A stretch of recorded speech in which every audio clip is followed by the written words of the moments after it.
him down! At the frontier,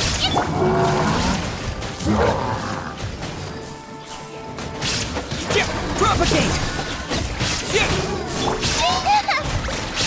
You're toast!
Now you shall perish!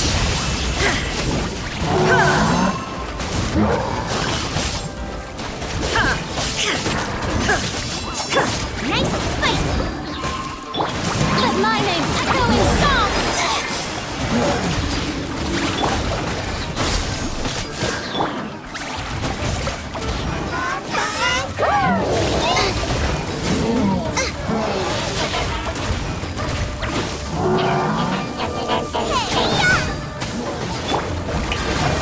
Propagate!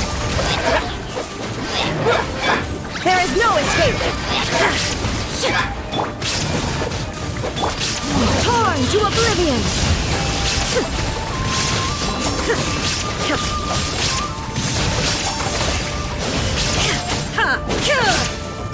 Scatter!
Yoo-hoo! Time to shine! Sa! Shine down! Booba, get them!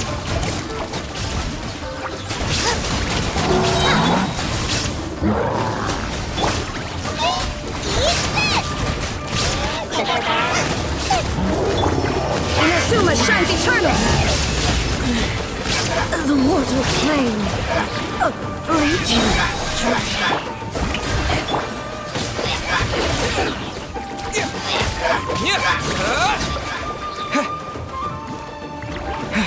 Propagate!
Add astro...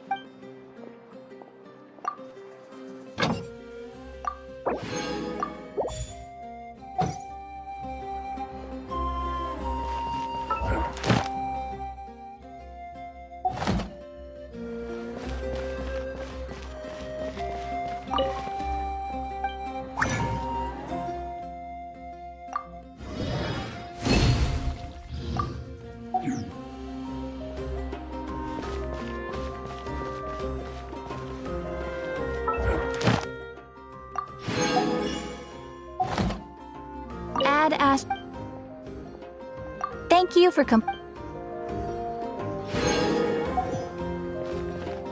The biggest one.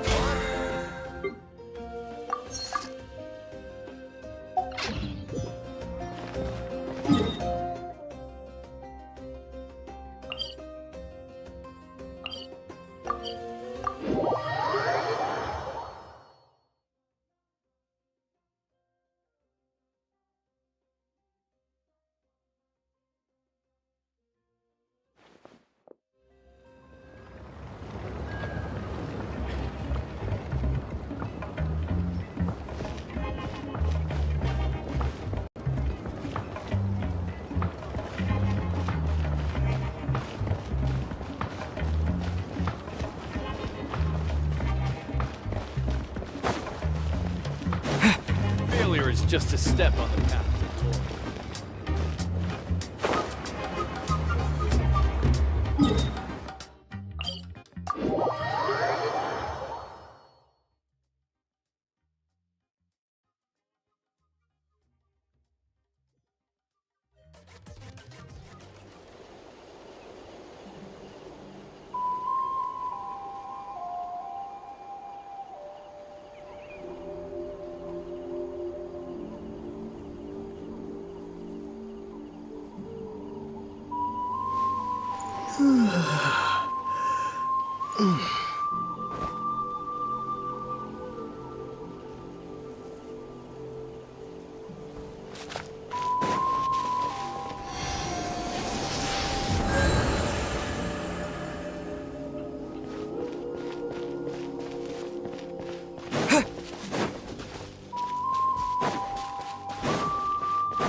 Shilonen, good thing you're here.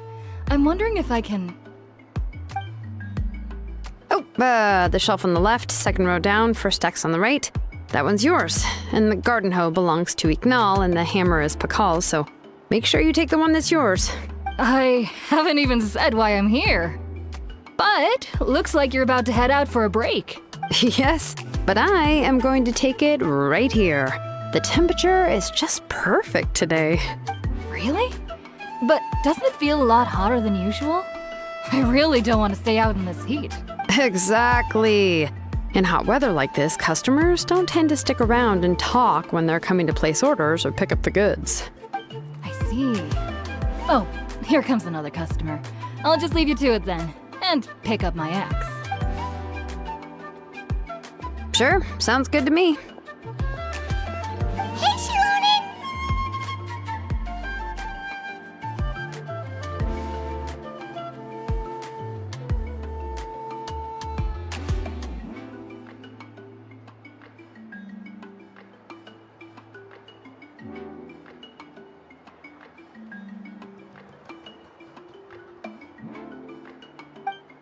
Oh, traveler, Paimon! We meet again.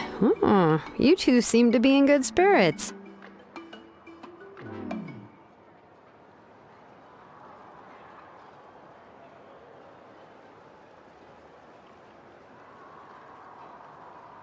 How's your Pilgrim's Chronicle been?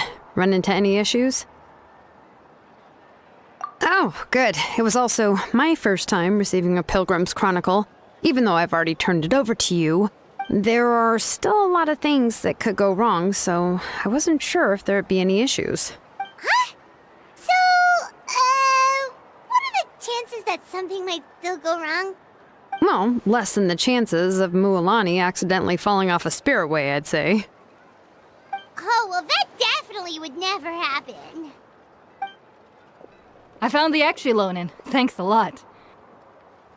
By the way, Nichka's birthday's coming up real soon. Are you planning to visit her? I've prepared a gift and was just getting ready to take it to her. You're not planning on giving the kid a full set of pliers again, are you? Or, let me guess, woodworking tools? Oh, yeah, I make these myself, and it's a lot of work. But if you like a set, I can make some time and forge one for you. Great! We often camp out in the wild, but a set of Shilonin's tools would make pitching a tent and starting a bonfire a whole lot easier. Well, still, I won't be giving Nichka any tools this year. She wrote me a letter saying that she'd like a copy of Tequil the Brave. The book is not what you call a bestseller, but luckily, I have a few copies in my collection. They were really old editions that were published a long time ago, but they should still be readable. Children her age love fairy tales. The last time I was at Tassoli's, I even brought Nichka. Wait. What did I bring her again? It must have been her favorite thing, but, why can't I remember it anymore? Oh, it is quite hot today. Seems you're about to pass out from the heat. Do you even remember your own name? My memory can't be this bad. It's just these last few days. I've been forgetting things for some odd reason. Well, in that case, why don't you use the Blaze Gem inscription you have as a memo to engrave some important things to remember? After all, that inscription will never wear out, and it's easy to carry. I'd say that's quite a fitting use for it. You do have a point, but my inscription is almost already full. No. I engraved some wishes on my Blaze Gem inscription. You know, just some dreams that I have for the future and things I'd like to accomplish one day. Even though Tassoli has said that from an aesthetic point of view, it would be best for people to keep their inscription short, this Blaze Gem inscription was still made by a name engraver, the forger of ancient names themselves. Everyone thinks that the inscription she made might have some wondrous powers. So, many people who bought Blaze Gem inscriptions engraved their wishes and dreams on them, in hopes that they would come true. Sounds kinda like a wish granter. But if you do that, won't everyone be able to see your wishes and dreams? Don't worry. We usually ask Tassoli to add the inscriptions for us. She has a unique method of engraving. With her method, the light must be at a certain angle in order to see the text. Without the right angle of lighting, the Blaze Gem inscription will just look like a pretty stone. That's true. In the end, a Blaze Gem inscription is essentially just a piece of rock. It doesn't have the power to grant people's wishes. Making wishes to it is like shouting into an echoing valley. The only one who will answer is yourself. But using it as a journal for your wishes is also fine. Carrying them with you and taking a look from time to time can be a good source of encouragement. Well, as long as you don't suddenly change your mind and want to take your wishes back, that is. These things are extremely durable. It would take a lot of effort to change the words. And I don't think anyone would willingly part with it either. They're not cheap and very hard to get. If you ever lost it, you'd just be filled with regret. Still, it's really strange. Given Auntie's skill, how could it take so long for her to make one? Oh, well, I hope someone didn't give her an idea of making fewer and selling for more.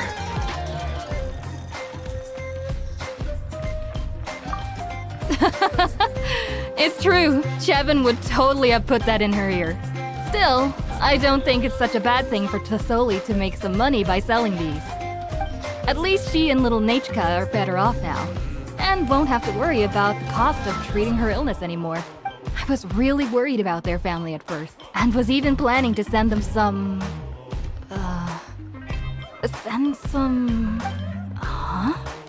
What was I planning to send to Nichka again? This memory of mine. All right, if you stay out in the heat for any longer, I'm afraid even the inscription won't be able to save your memory. You should, go back. Yeah, get some rest. Right. Right. Please give my regards to Tlisoli and Nachka. What's going on? Maybe I should go talk to Ernly to get some medicine. So you'll be going to Nachka's birthday party too, Shilonen? Oh, perfect! Then let's go together! Oh, yeah, sure, but I didn't expect you to know Tlisoli too. She hasn't been coming to the tribe much lately, so how did you get a chance to talk with her?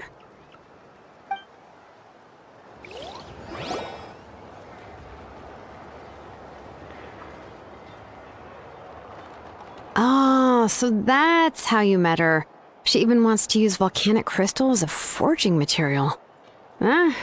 Guess she's really pulling out all the stops for her daughter. Then let's just go and ask. Come on, I want to give her the book anyway. Huh? Wait a second, our birthday gift's supposed to be a surprise?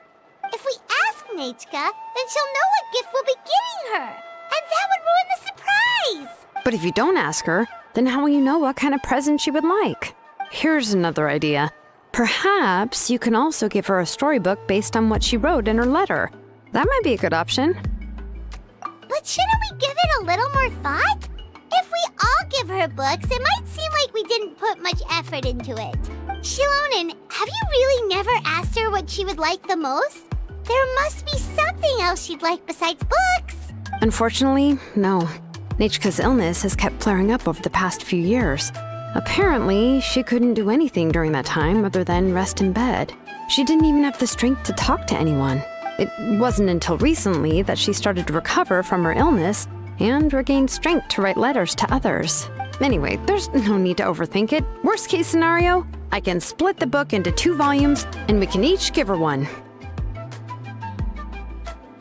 No, that's terrible! That would really look like we didn't try. Let's just go ask Nachka. Even though it would ruin the surprise, we could at least get her something that would make her happy. Anyway, could you tell us a bit more about the book that you're getting her? Is it really that unpopular? Well, it's a little difficult to explain. You see, there are actually 2 versions of To Kill the Brave. The premise of the book is pretty straightforward. It's basically about a set of twin brothers working to defeat a demon lord. But after defeating the demon lord, the older brother, Tequil, discovers that the king's spirit has possessed his younger brother, Remok. In the ending of the original story, the older brother kills his younger brother to defeat the demon lord, before jumping into a volcano.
I remember there was one line that was super popular at the time. If I still remember right, after being possessed by the goddess Coatlicue, Rimac said,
I do not wish to see your blood be reduced to ash, but I have seen the light of your heart and spirit.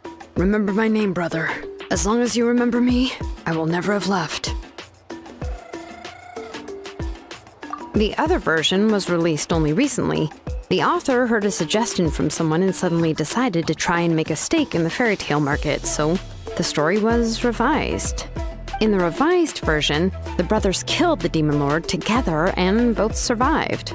According to the author, this gave the story a happy ever after kind of ending. However, the revised version was not well received. After a month on the market, it had hardly sold any copies and the books were collecting dust on the store shelves. The store owners desperately tried to get rid of the book and have resorted to all sorts of promotions and discounts to sell it. Even now, the only edition of To Kill the Brave you can find in the market is the newer one, whereas the older edition is nearly impossible to find. Anyway, I couldn't bring myself to give such a poorly rated book to Nechka, so I spent a few days looking and managed to find a few copies of the old edition in a warehouse. I picked out a copy that looked relatively new and wrapped it up as a present for Nechka. If you're interested, I can give you this extra copy to read. The pages are pretty old though, so please be gentle with it. Oh, and here's a copy of the newer edition too. They gave me a free copy when I went to buy some chocolatl. So that's how they're trying to sell off the book. Could it really be that bad? Even Paimon's curious now.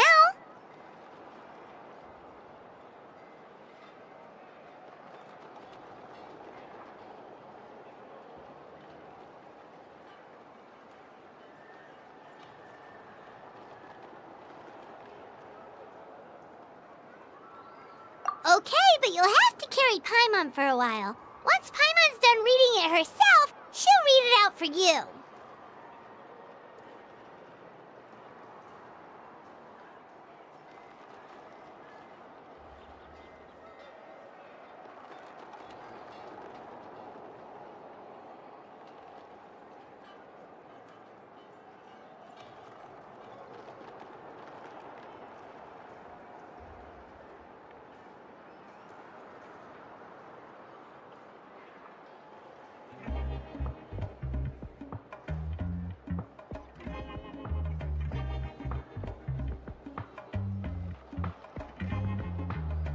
Let's get going.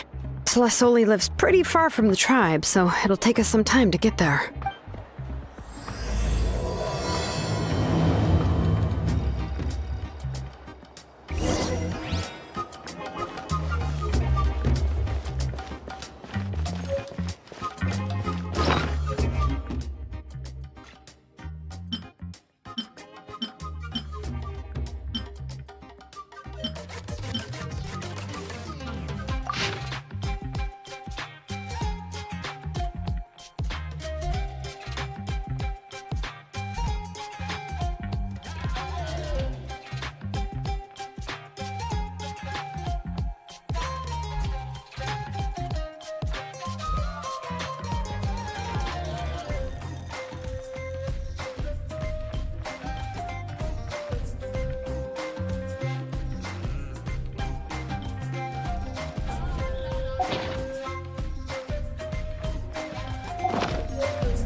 Deal.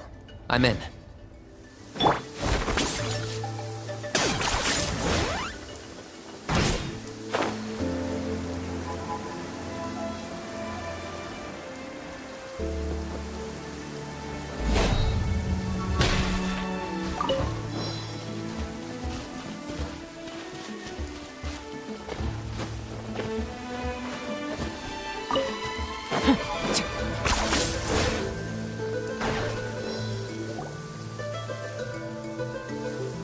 Go on now, Iengu.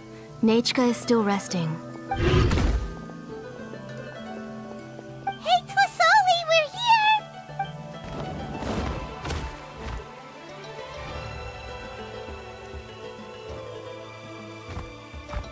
Oh, what a surprise. And even Shilonin is here too. Oh, it's been a while since I've seen you, Auntie. I received Nachika's letter. She wanted a copy of To Kill the Brave, right? Well, I've brought the book for her. There are several editions of the book in Natlan, and I wasn't sure which version she'd prefer. I asked a messenger from the Scions of the Canopy. It seems this softcover edition is one of the most popular options, so I brought it for Nachika. You haven't changed a bit, Shilonin. Let's go inside. I was just boiling some chocolatl, so you can all try some. Shilonin used to love drinking chocolatl. When she was little, she would always have several cups every time she came to visit me. You were already a big girl by the time I finally had my Nachika. Alright, for now let's... Oh, Auntie, let's go inside. Traveler, please help me get her into the house.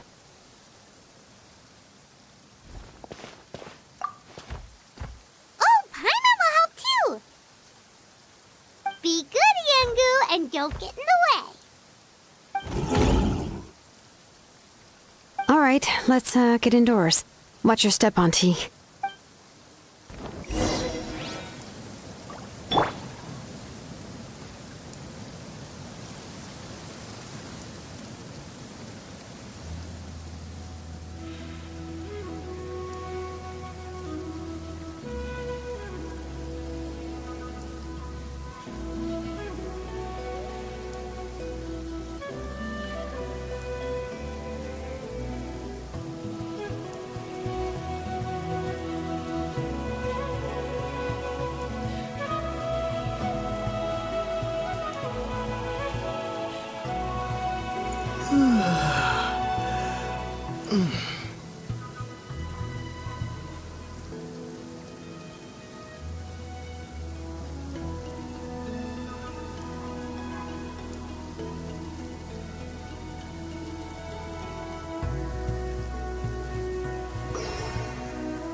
Sorry.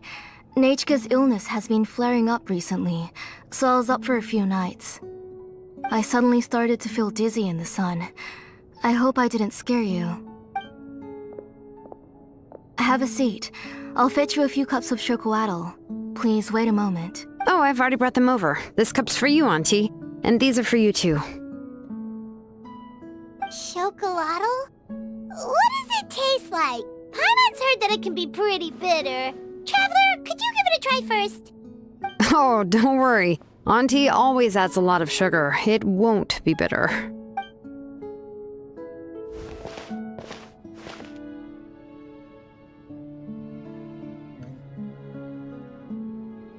The last time you came to visit, you were still just a kid. But now you're a pillar of the children of Echoes. No, of all Natlan even. Oh, well, it's all thanks to the drinks I had here and the books I happen to read. We heard that you two are from the same tribe, but Paimon had no idea you were so close. When I was little, my parents were always talking about how skilled Auntie was at forging ancient names and how she was a good role model for the rest of us. The moment I became idle at home, they would toss me into Auntie's workshop to watch and learn. Then I would have your parents go back, boil you a pot of chocolatl, and let you play in the house. Yeah, and then I would drink and listen to you banging away with your tools in the workshop. But eventually, she moved out of the tribe to find some more space, and I didn't have the chance to visit again after that. But why did you seem so familiar with the place when you went to the kitchen for the drinks just now? Because the layout of this place is identical to her old house. Let me see. Yeah, that should be Nechka's bedroom then. That's right. I remember you used to hunker down in the room to read and draw, but you're all grown up now. Even if you wanted to live here, I'm afraid you've already outgrown Nechka's bed. That's how Nechka sees Shilonen too. Whenever she's feeling better, she always asks me when her pen pal sister will be coming to visit. Well, yeah, I'm here now, and even brought a gift as an apology. I'll leave the book here. You said Nechka asked you for the book? I hope it wasn't too much trouble to get.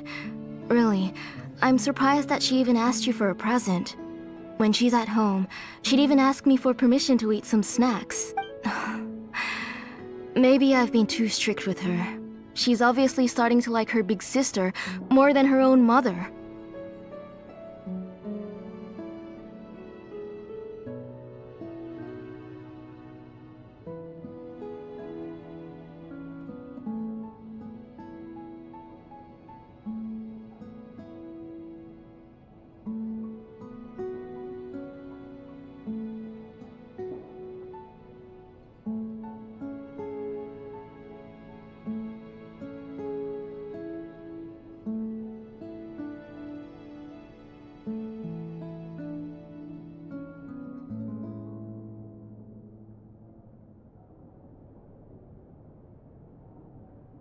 Oh, really?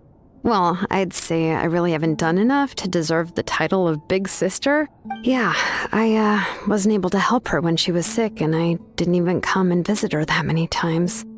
Well, the only thing I have been able to do is to help her find some books. Don't be too hard on yourself, Shilonen. You have great responsibilities as the name engraver of the tribe. We both know you are far too busy to take care of her. The responsibilities on your shoulders also became far heavier when I gave up on my work. You just had more important things to tend to, Auntie. No one in the tribe blames you. We all know that Nechka needs her mother's care. But that doesn't change the fact that I gave up on my work. And even now, I still have not found the courage to pick up my hammer again. I'm sorry to leave you to shoulder all the responsibilities alone, Shilonen. Oh. Whoa, why so somber all of a sudden? Don't be so sad, everyone. Hasn't Nechka gotten better lately? Oh, relax, Auntie. I can handle the work. But once Nechka is back on her feet, you should get back to work and let me have a vacation. You'll be the one who's busy then, and I'll be sitting at the side drinking chocolatl and cheering you on. If that day really comes, you can have as much chocolatl as you like. If you asked me before, I wouldn't have even been able to talk about it. But now that she's gradually recovering, I've also gained some courage to face what happened back then. Nechka's illness actually originates from the abyss. That night, I was in the tribe, having a discussion over the forging of new ancient names. Before we could finish our discussion, the alarm started to ring outside. A horde of monsters from the abyss suddenly attacked the tribe, so everyone banded together to fight them off. I joined the fray as well, and it wasn't until the monsters were repelled that I got back home with some guards from the tribe. But Nechka was gone. I can't remember how long I spent searching for her. Maybe for 2 or 3 days. In the end, we found Nechka at the bottom of a short cliff. She was holding a dried up embercore flower in her hand, and there were traces of abyssal corruption around her wounds. I know. It was all my fault. Before the incident, Nechka had asked if I could forge an ancient name for her. Work was busy at the time, so I told her that if she could find an embercore flower, I would use it as material to forge her an ancient name. Oh, Nechka, my daughter, my Nechka. I was holding her in my arms, but no matter how many times I called her name, she wouldn't open her eyes and look at me. I was the one who decided to move my workshop to the outskirts of our tribe for work, and I was the one who left her home alone. Oh, my daughter, my Nechka. Why do you have to suffer like this? Whoa, hey! It's okay, right? Nechka's getting better. She already has the strength to write letters now, doesn't she? Shilonen has even brought her a gift. Sorry. I just can't control myself whenever I remember that time. Phew. Alright. It's not every day that we get guests. I really shouldn't be crying like this. I asked someone to buy some ingredients for me. So, why don't you stay for dinner tonight? I'll make some shrimp bisque, grilled fish and mint sauce, and tower tacos. We'll help. That sounds like a lot to make, and we don't want you to tire yourself out.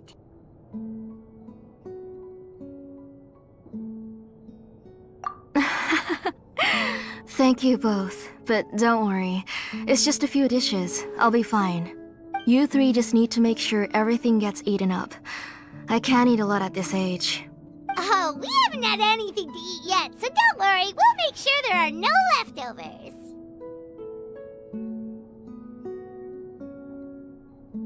Ah, it just occurred to me that Shilonen likes to eat cheesy crab hot pot. Why don't I make that instead of the grilled fish and mint sauce? I remember you don't like picking out fish bones. Nah, both are fine with me. I've learned to just chew up the fish bones now. Oh, come on now. If you don't want to pick out the bones, I can just take them out for you. Anyway, for dessert, would you like a cup of grain fruit or chocolate? Cup of grain fruit! How about a cup of green fruit mixed with chocolate? Okay, got it.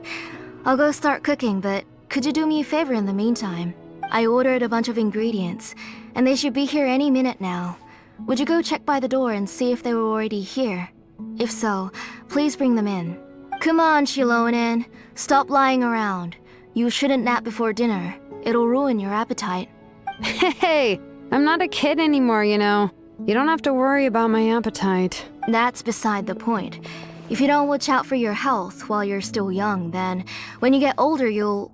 All right. I'm getting up. We'll go check on the ingredients with Shilonen. It isn't far, so it shouldn't take us long. That kid.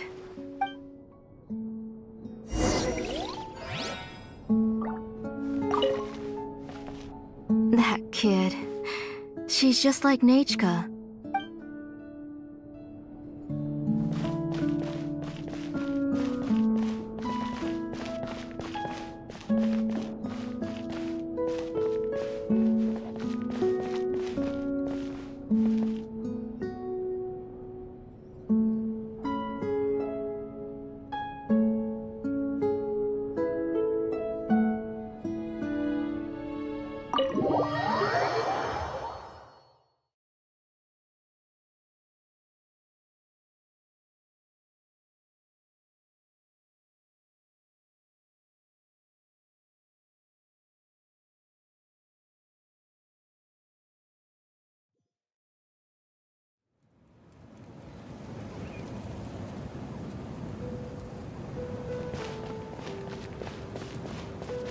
Okay. No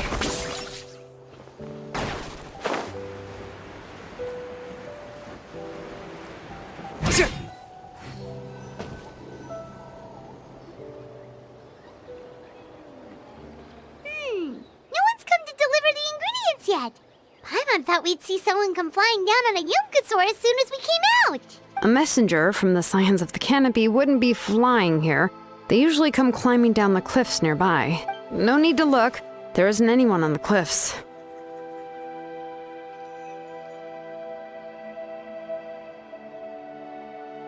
I just saw a ghost. Hey, you there. Sorry, but does Tlisoli live around here? Oh, are you the one who's supposed to deliver the ingredients? Ingredients? Are you kidding? I was nearly eaten myself.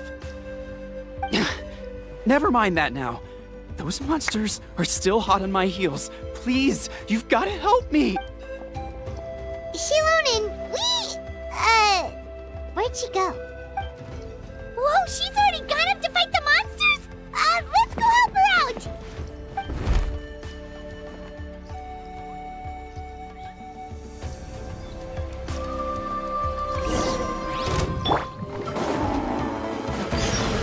Strike a pose!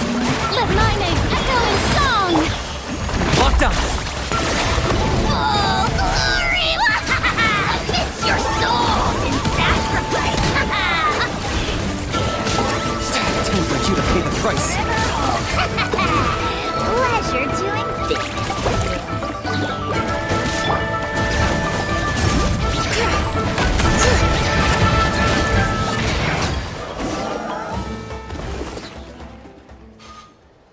All right, that should be it for the monsters. Yeah, it was easier than I thought. Oh, it also seems we're in good luck.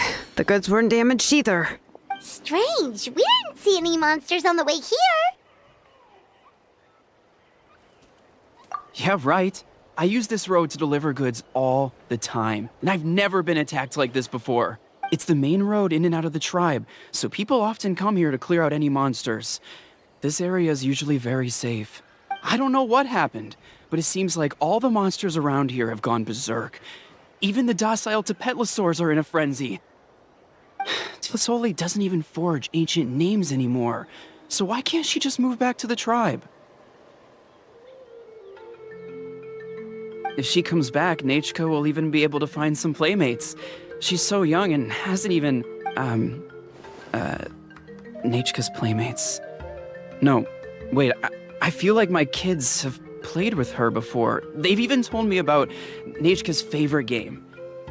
If I remember right, it was strange. I always remembered it before. How could I forget all of a sudden? Look at that! He has a Blaze Gem inscription too!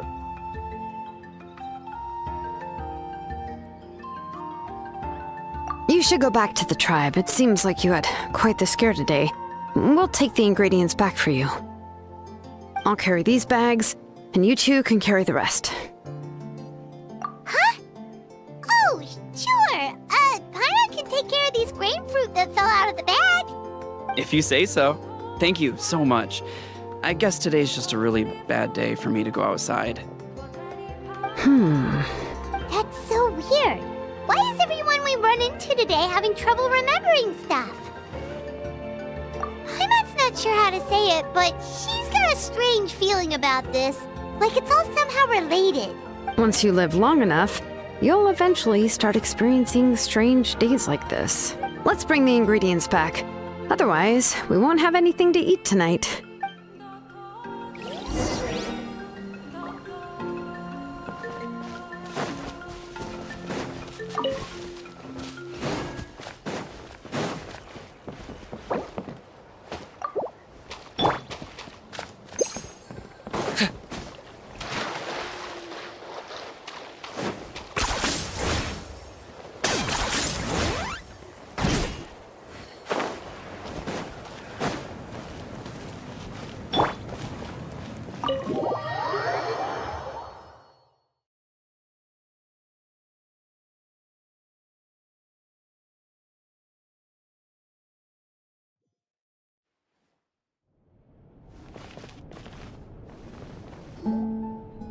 Ah, you're finally back. What took you so long? I was starting to worry. Oh, yeah, we ran into some small problems, but everything's fine now. Alright, as long as everything's okay now. You all have a seat. I'll get the food ready. It won't take long.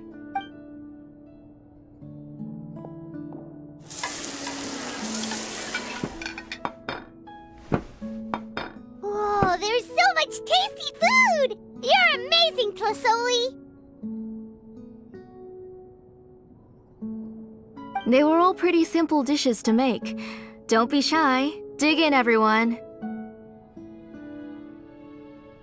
But Paimon can't reach that dish! Could you give Paimon some? Come on, come on!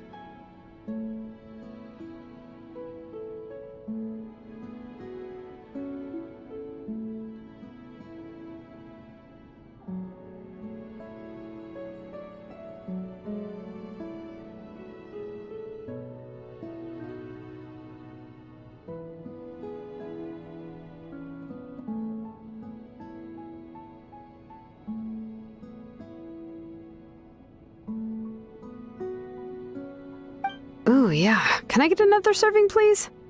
You're done already? Do you even chew when you're eating? Of course! Didn't I say that I chew up the fish bones? I'll have just one more fish and leave the rest for Nachka. It's okay. Just go ahead and eat all you'd like. Nachka can't eat these dishes anyway. Her body is too weak to digest these kinds of things. I'll just make some broth for her. Oh no. But Paimon thought she'd already recovered from her illness. Injuries caused by the abyss cannot be undone. The doctor said the fact that she's stable is already quite a miracle. But it's okay. Nachka can talk to me now and can even hold my hand. That's more than I could ask for, even if she will never again know that I am her mother.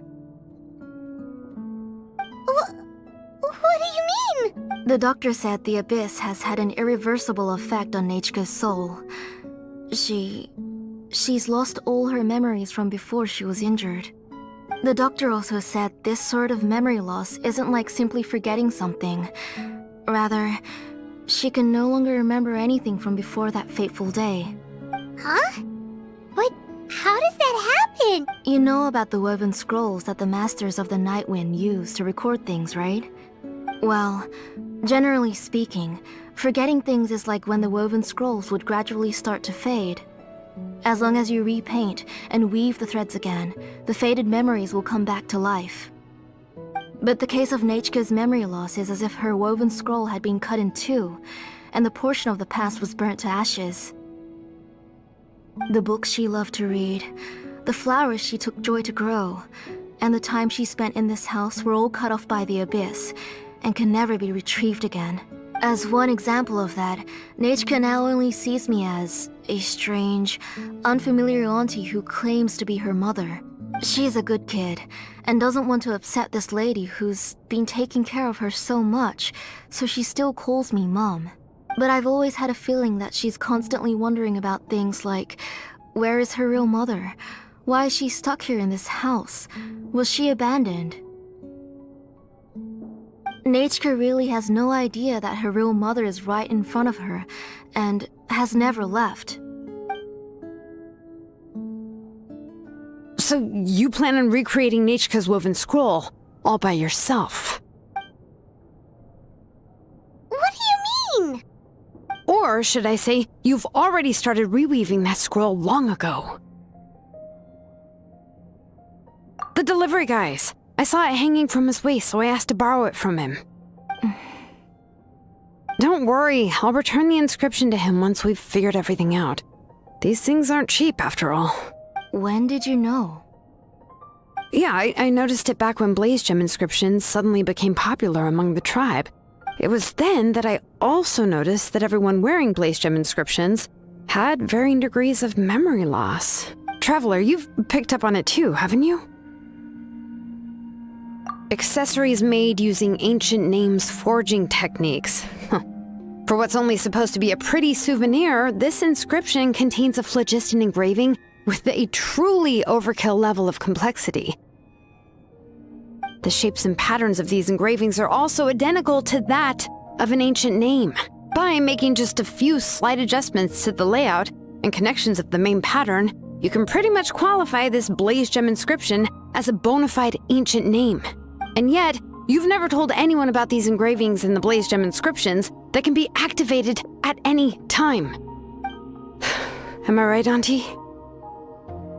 I knew you were a sharp one, Shilonen. That's right.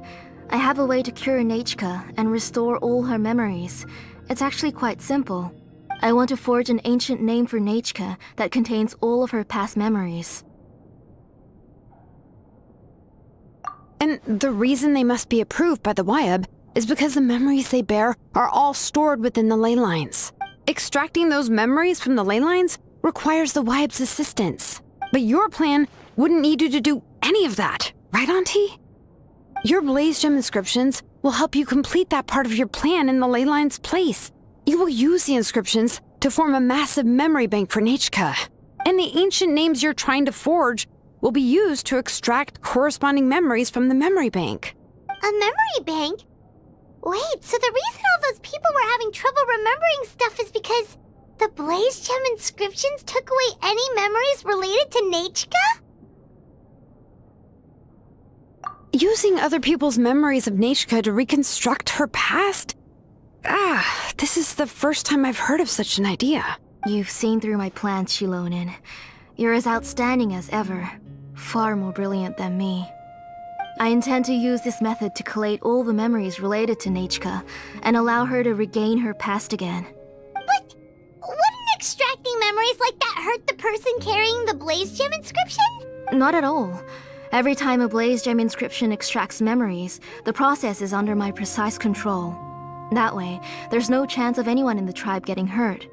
This is the central inscription that controls all the other blaze gem inscriptions, which will also soon serve as Nechka's ancient name. You made all of this yourself, plus Oli? Yes, it was lots and lots of work. It was truly exhausting. Or perhaps I've just grown old.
You saw it yourself. I nearly fainted just from being in the sun. I could collapse tomorrow, or even in the next few moments. But Nechka's ancient name is still far from completion. I've solved the issue of storing memories, but I still don't know how to connect Nechka up to this central inscription. I've thought you just modify your own ancient name.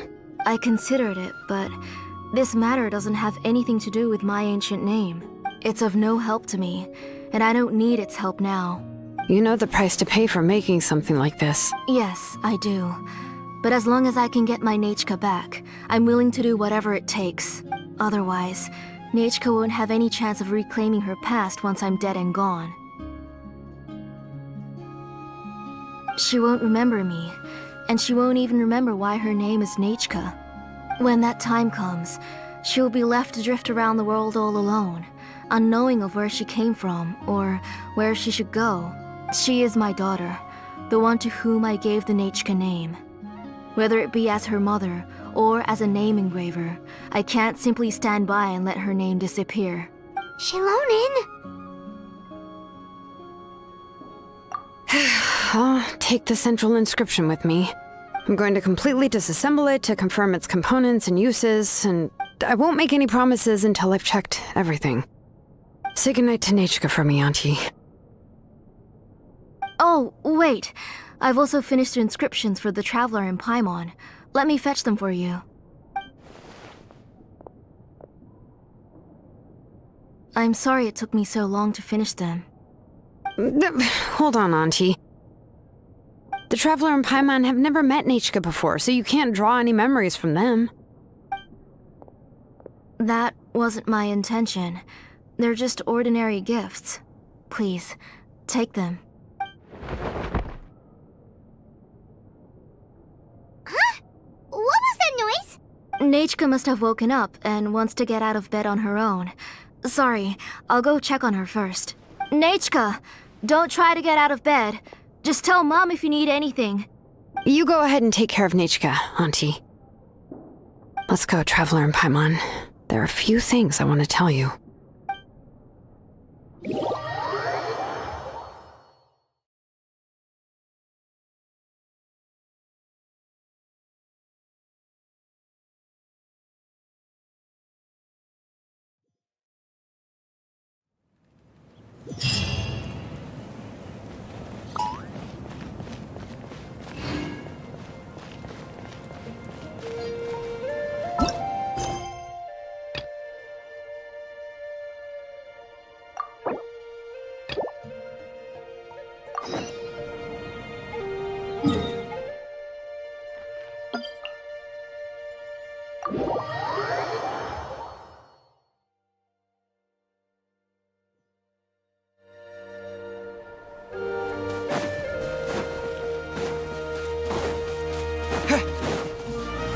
Okay.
Let's head back to the tribe first.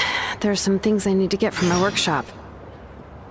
Disassembling the central inscription?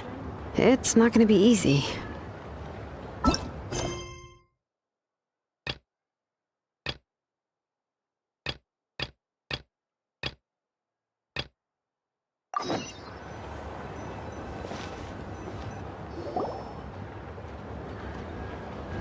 You two can wait outside for a moment. I just need to go in and grab something.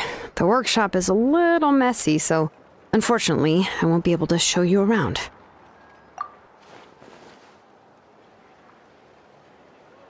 Oh, yeah, that's not really what I mean. It's not the mess that's really the problem. It's just that the workshop is cluttered with way too much stuff. Books, files, and even ancient texts I got from the Masters of the Nightwind.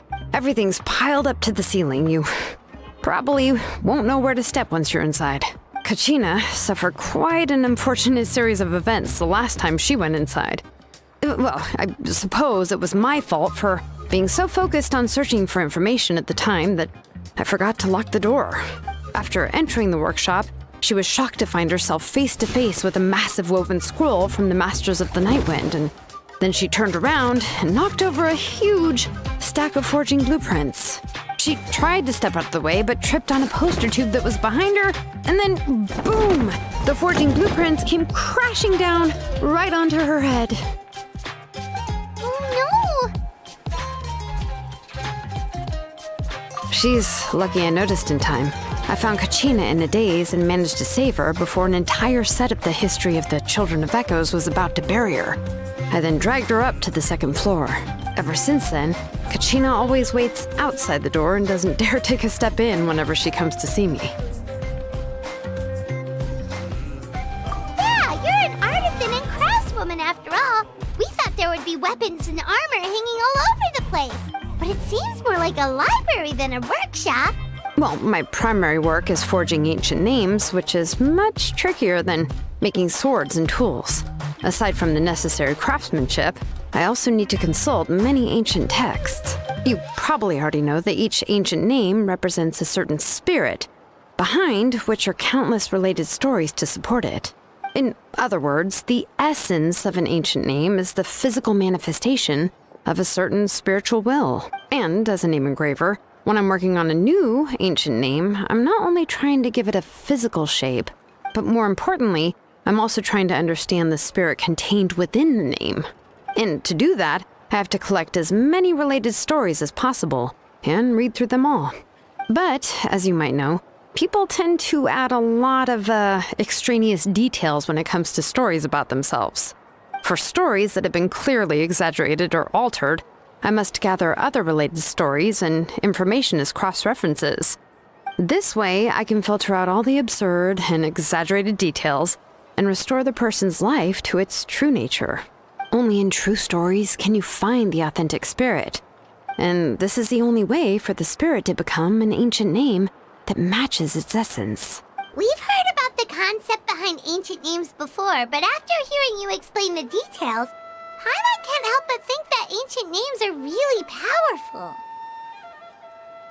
Well, no matter how powerful ancient names could be, they would never be able to suddenly turn into a blade or allow you to smash through an entire cliff in one punch. It's just a form of spiritual power that's passed down from generation to generation. It doesn't have those kinds of physically tangible effects. Well, take your own names, for example. From the moment you appeared in this world, some person had already prepared a blessing for you.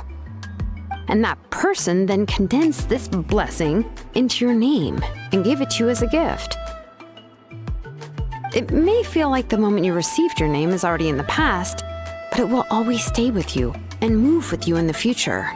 Names are blessings for the future from people standing in the past. Well, that's what Auntie once told me. And with this blessing, people will become more confident as they walk into their future. To put it another way, it's like having a lamp in your hand as you walk through the darkness of night. Oh, Paimon gets that! If you're alone when you're walking in the dark, it's easy to get scared and tired quickly. But if someone else is walking with you, then it won't be nearly as scary. And, well, you might still get tired, but it'll still be a whole lot better than walking alone. The Traveler always has Paimon by his side, though, so he'll never have to worry about that. Oh, Paimon sure many wish they could be in your shoes, Traveler.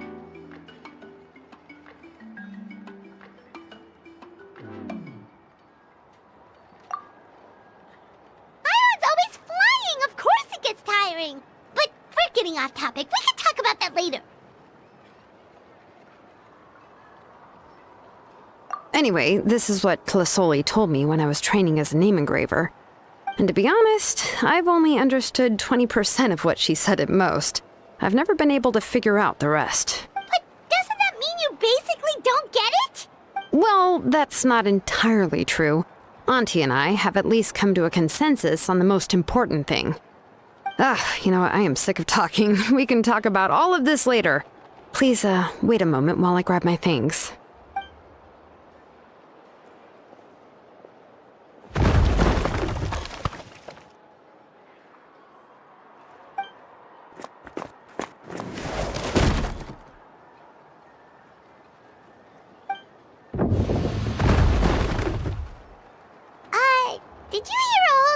of something collapse in there just now? It's fine, it's fine. It was just a bunch of very old ancient name records. I've already made copies of them. I kept this set of phlogiston wedges in the back, so it wasn't easy to take out. I had to resort to brute force. Come on, let's go disassemble the central inscription. It shouldn't take long.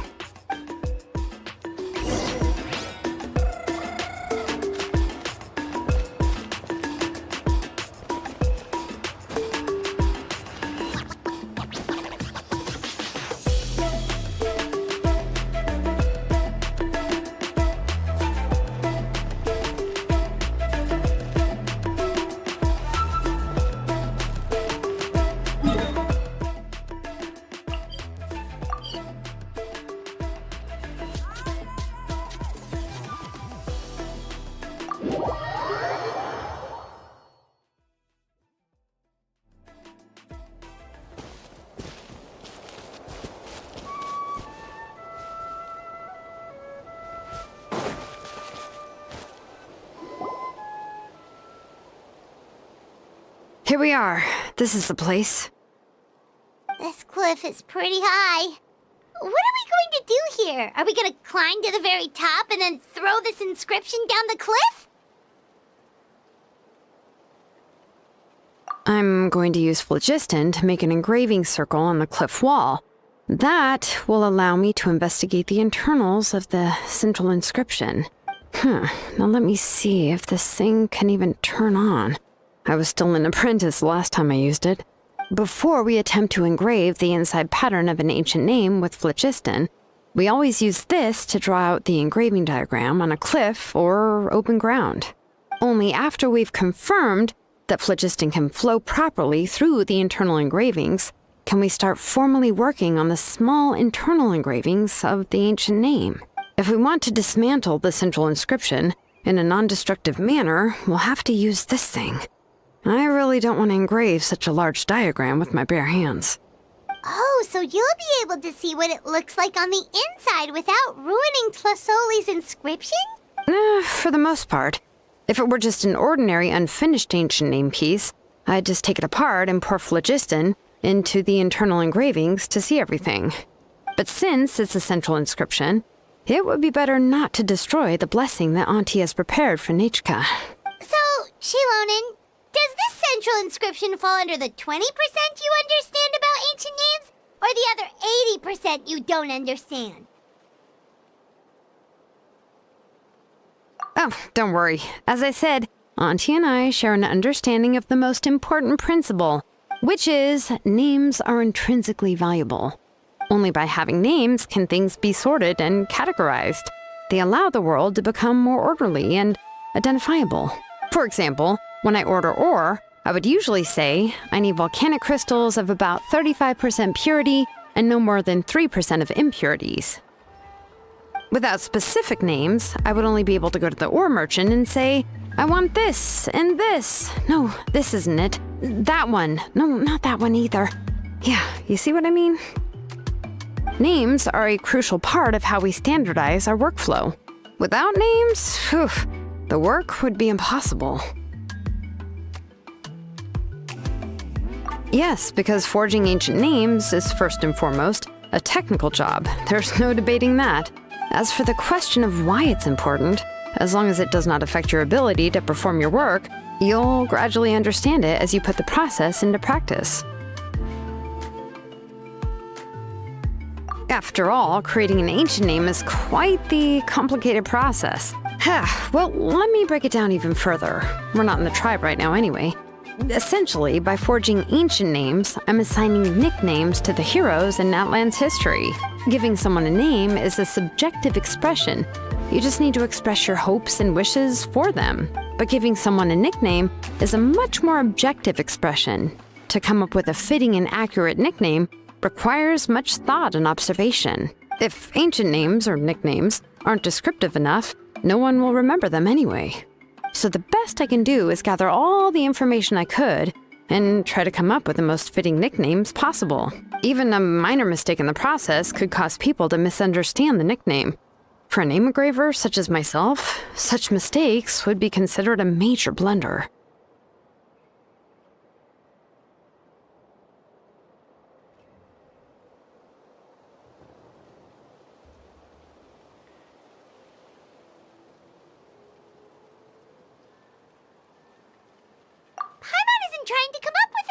for Shilonen. Besides, all of Paimon's nicknames have been very descriptive. Everyone can remember them. Phew. Now I'm curious. Why don't you, come up with one for me? Are you serious? Of course. This is also my line of work, you know. Go ahead. A nickname? Shilonen. Well, she uses phlogiston to forge weapons and make names for others.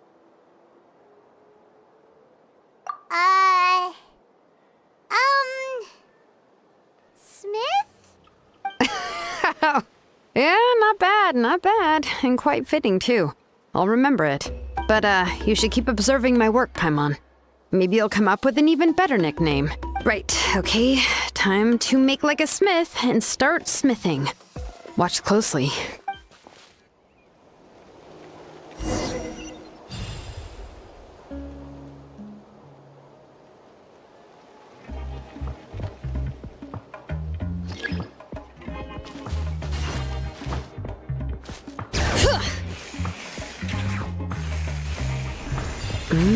Adjust the inclination by 2 degrees. Stop. The error margin is within an acceptable amount, but I'll extend the inscription link a little more just to be safe.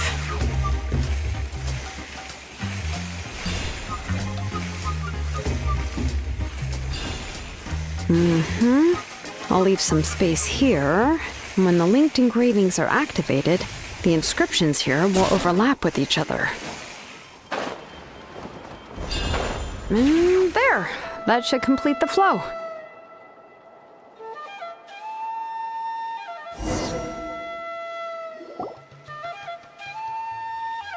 Amazing, Shilonen!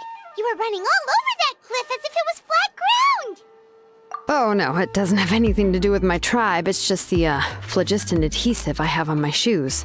But after all that running around, I'll have to infuse them with more phlogiston again. Huh. I should prepare a spare supply of phlogiston to bring with me next time. More or less, yeah. I usually have at least the key equipment on hand. I can show them to you when we next find the time, but let's get to work first. Let me see. Start with Anchor 1 and activate it with Density 3 phlogiston.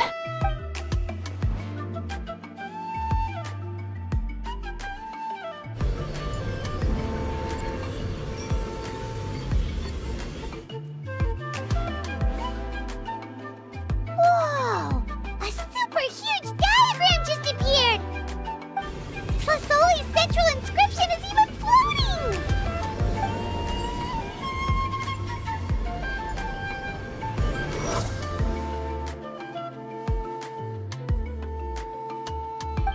So are you done checking the inscription, Shilonen? How does it look? I didn't find any anomalies in the phlogiston engraving. All the adjustments are indeed based on ancient name engraving techniques. That means we can help Flasoli and Nichka now, right? Well, probably, but I have good news and bad news. Oh, but I'm also just going to go ahead and share both, so it's not like you'll have a choice in the matter. Paimon will cover her ears after the good news. Well, even if you cover your ears, the issue will still continue to exist. But, before we get to that, I want to ask the Traveler a question. What are your thoughts on absorbing memories?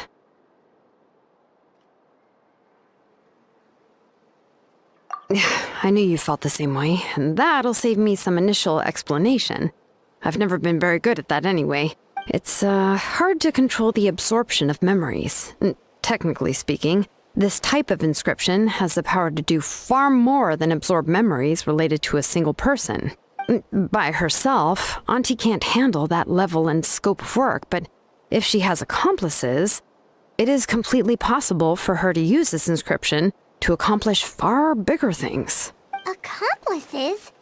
You make it sound like she's committing a crime! Well, here's the good news. Yes, this blaze gem inscription would be the perfect tool to commit crimes, but we haven't found any accomplices or signs that she intends to put it to such uses. From a purely objective standpoint, we can consider that possibility as yet to be confirmed for now. The bad news is, there's still an underlying problem with this blaze gem inscription that cannot be ignored. I believe I've mentioned this before. Ancient names operate with the help of the Wyab, granting them the power to read information kept in the ley lines. In this process, the Wyab actually function like relays, helping the ancient name bearer sense the information from within the ley lines. If you remove the Wyab from the process and don't use any tools, then finding a specific story is akin to trying to scoop up a specific grain of sand from a rushing river.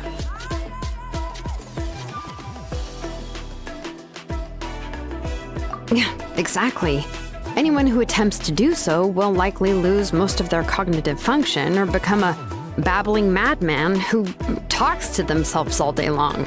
Now, let's consider the memories that Auntie has gathered as the ley line, and Nechka as the only ancient name bearer of this ley line. There's no way Auntie would let Nechka plunge into the river of memories without any tools. She'd only be overwhelmed by the surge of memories. And considering that Nechka has forgotten all of her past, she'll be unable to work on her own to accurately find the correct past. Only Aunt Tlisoli can help her filter the correct memories of her past. So, if my hypothesis is correct, Auntie is actually planning on turning herself into Nechka's Wyab to help her extract the corresponding memories in the different situations she may face. In an ideal world, this would be perfectly fine, as long as every extracted memory is correct. Nechka would essentially be getting her past back. And I also believe that there won't be any mistakes in everything that Auntie remembers about Nechka. But Auntie is not a Wyab. Her body won't be able to handle the load for long. But how can we solve this problem? No matter how we try, Tlasoli will... Names are blessings for the future from people standing in the past. I've also made up my mind. Come on, let's go see Auntie.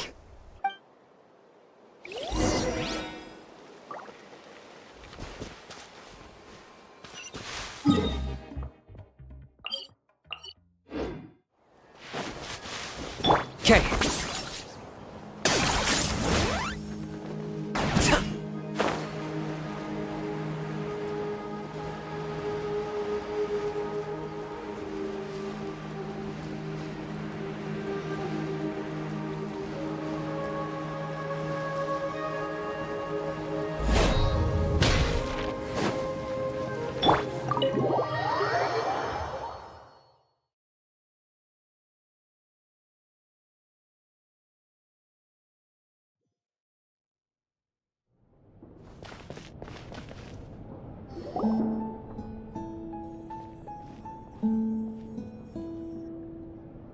Shilonen. It looks like you've made your decision. Am I right? Yes, here's some research that I've done. You can reference it to modify the way the central inscription operates. I'll also help you continue working on the Blaze Gem inscriptions, but I must have complete control over all the inscriptions and the ability to oversee their uses. The memories that can be absorbed by the inscription will be limited solely to Nechka's past. We'll plan a set time frame together from which the memories can be drawn from shortly. If you attempt to extract any memories beyond this scope, then I'll consider that as committing a criminal act and halt all work related to the central inscription. After the memory bank is constructed, the Blaze Gem inscription's absorption functions must be stopped immediately. Only functionalities for outputting memories will be kept. I accept. Thank you, Shilonen. I really... Auntie, you know I can't stand it when you do this. If you needed my help, you should have just said so. There's no need to beat around the bush like you did. Using technology for ancient names to forge other things without permission is no trivial matter. Yes, it's a major departure from the technology's intended use, but it's nothing compared to a child who needs help, compared to a name that's about to be lost. But once this is all over, you must come with me to see Pakal and discuss everything that happened. That's fine. I'm willing to accept any punishment for my little Nechka. All right, let's clear off the table and come up with a plan. I need some time to consider how to let Nachka control the Blaze Gem inscription on her own and extract the memories from her past. Oh, by the way, did you give the book to Nachka? How could I just hand her a birthday present that you specially brought for her? I've picked out a box and packaged it up. Wait till her birthday and then bring it to her. It'll be a nice surprise. No, it's just an old book. There's no need to...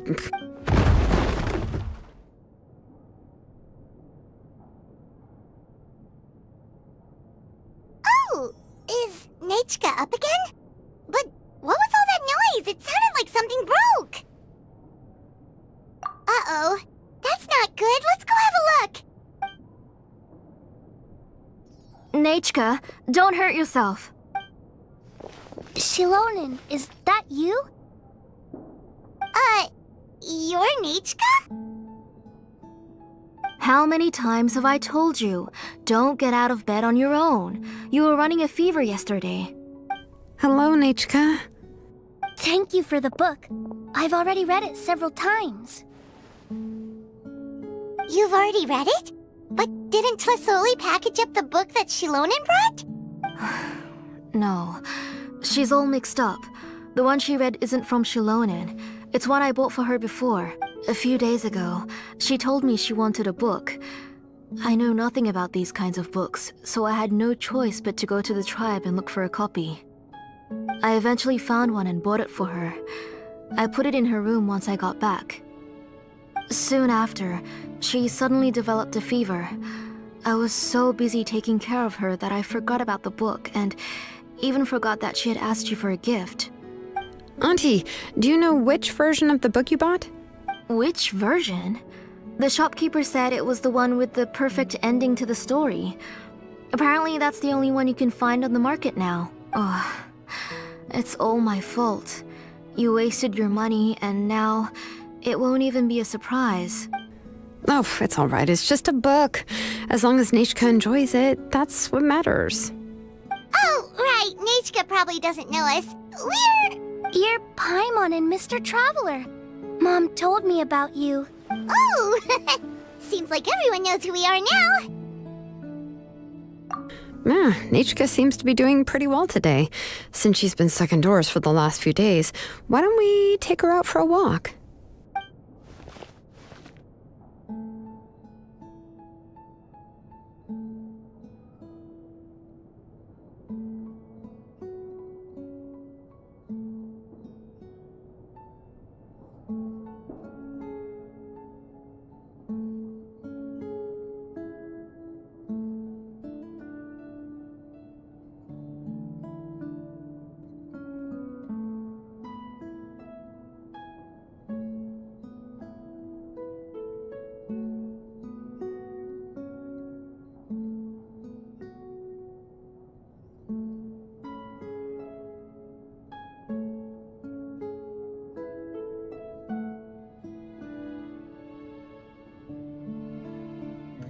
Take her for a walk.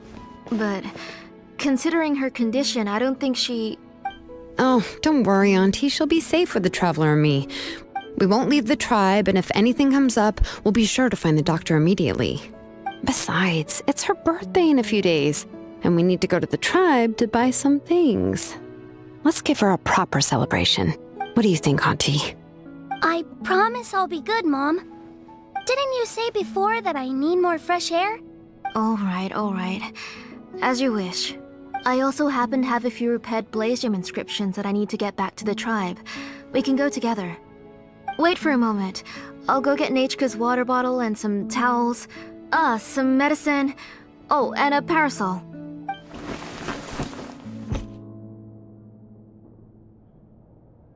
Talk about being prepared. It doesn't hurt to be prepared. Okay, let's go. Please be good now, Nachka. Don't cause any trouble for Shilonen and the others. Oh, you can let me carry these. And don't be a stranger, Nachka. Feel free to tell us anything. And even I was quite a handful for Auntie when I was little. Yeah! It's not often you get to go out to play, so just have fun. Everything will be fine. Okay, thanks. Thanks, everyone. And please don't worry, Mom. I'll be good. Let's go look for Ignal. I've had her Blaze Gem inscription for a while now, and I'll finally return it to her today.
Failure is just a step on the path to glory.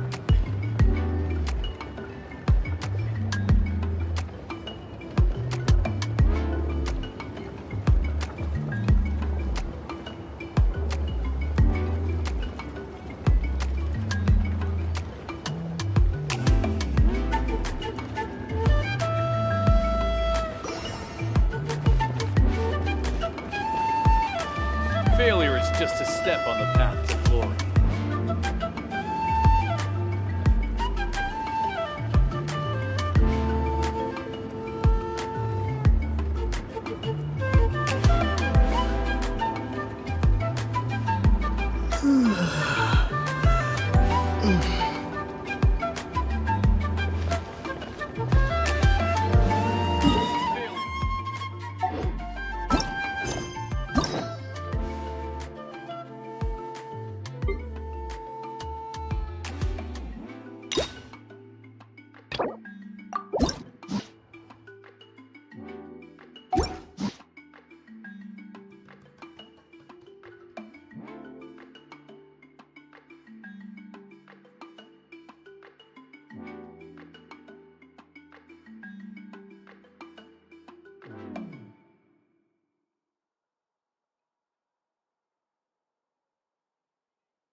Tosoli, what brings you to the tribe today? Oh, and Nichka too! Oh, she seems to be doing much better now. She's even out and about. I'm sure it won't be long before she'll be playing with Chenille and the others. I hope so. Here, Ignal. This is your inscription. I've finished repairing it. Oh, thank you for bringing it back for me. Oh, by the way, I came across a piece of good quality ore a while ago. I was thinking of using it to make some pretty jewelry for little Nichka. I remember that Nichka would become so happy every time she saw a shiny ring. Right, Nichka? I'm sure she'd love that. Thank you. My pleasure. Give me a moment. I'll bring the ore. Oh, I can make the jewelry for her. What kind would you like, Nichka? I would like... Something shaped like an embercore flower would be nice. She was always asking me before to make her an ancient name with an embercore flower design. Noted. I'll make that as a gift for her next birthday. Sorry, Nichka. It won't be a surprise for you. That's okay. Thank you, Shalonen. Found it! Sorry to keep you waiting. Here, please take it. By the way, Nichka, feel free to write to me if you ever want to know more about ores. Well, I was shocked last time when you wrote me out of the blue asking for a volcanic crystal. Sorry about that. She can hardly contain her curiosity now that she started to recover. She's still too weak to go out whenever she wants, so she begs me every day to help her write letters to people in the tribe about all sorts of things. That's how you know she's one of the children of Echoes. It's normal for us to be interested in ore. Everything's looking up! Oh, we're just like the main character in the new version of Tequil the Brave when he was about to save his brother Remak.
we should be right around...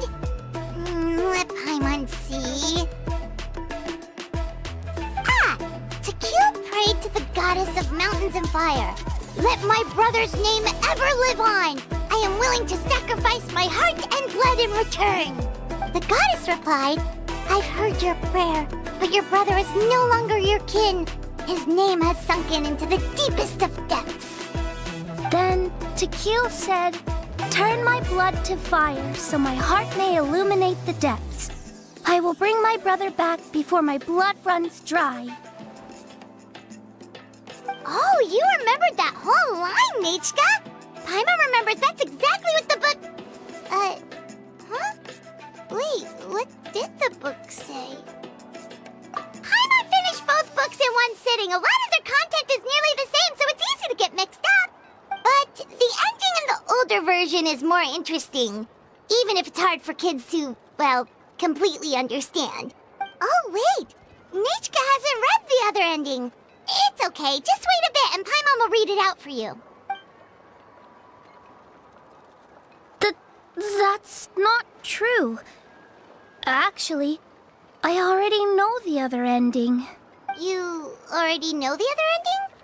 But didn't you only read the edition your mom got for you? Hey, what are you all chatting about so happily? Huh?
Mom.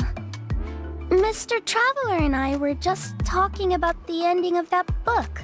We were just talking about how the bad guy was defeated and everyone returned home safely.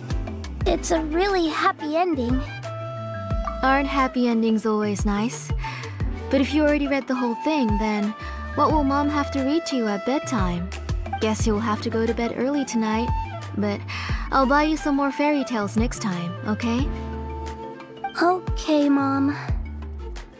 It's pretty good quality. I'll be able to give Nachka a beautiful and durable piece of jewelry for her next birthday. But, for now, let's focus on celebrating her upcoming birthday. Where are we headed to next, Auntie? Next, let's visit Apaish Palan. He should be close by. Stay close, Nachka. Don't go too far.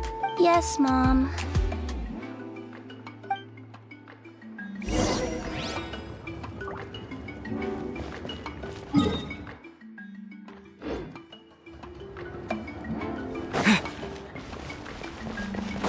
Okay.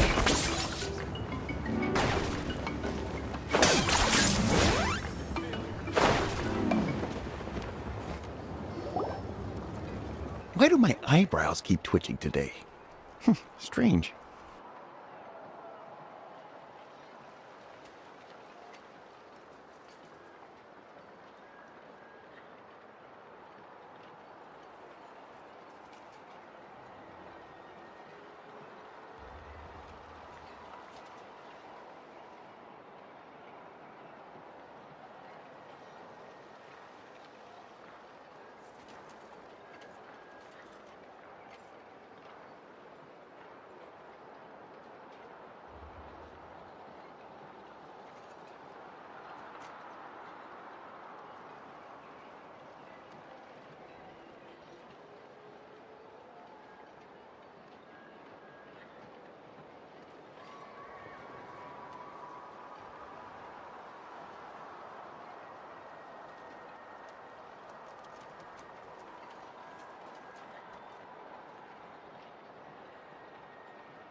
That means you're about to hit the jackpot, Apaish Palan.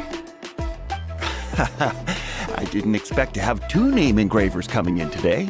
Welcome. What are you looking to buy, Tlazoli? I'll give you a discount like usual. Whoa! Offering a discount just like that? Kasoli sure has connections. She was once our name engraver and did a lot for the tribe. It's only fair that I offer her a discount. Thank you for your generosity. I've finished preparing you a blaze gem inscription. Here, have a look. Come on, Nachka, say thank you. Thank you, sir. Oh, so this is Nachka. Tlazoli has shown me some pictures before. It looks like you're doing much better now. How about this?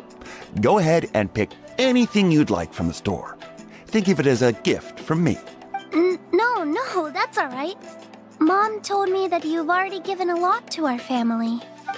Oh, well, that was for your family. I've never given anything just for you. If you don't feel like it, you can also let your mom choose for you. Oh, no need to stand on ceremony, Auntie. Go ahead and pick something for Nachka.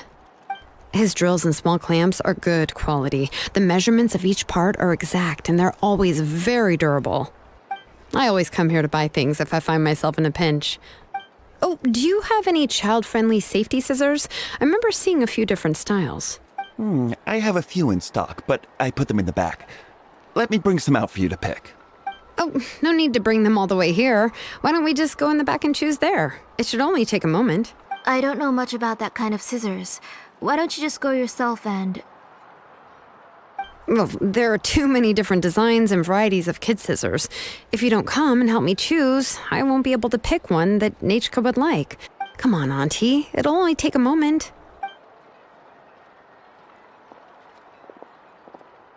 And there goes Shalone dragging Tlasoli off to buy more stuff. Ooh, what a busy day. I won't run off. Paimon, who's your favorite character in To Kill the Brave? Paimon's favorite? Tequila, of course. He went through a lot to rescue his family. In the old version of the story, he was never able to reunite with his family, but he was still really strong and fought as best as he could. What about you, Nichka? Which character do you like? I like Remak. Oh, the one who was possessed by Kuatlique, but never forgot his brother Tequil. He was also an amazing character. If it wasn't for his determination, both he and his brother would have been defeated by Kuatlique in the final battle. Of course! A story's only interesting if you can really get immersed in it. Hey, Nichka, why don't we play pretend? You can be Remak, and Paimon will be Tequil, okay?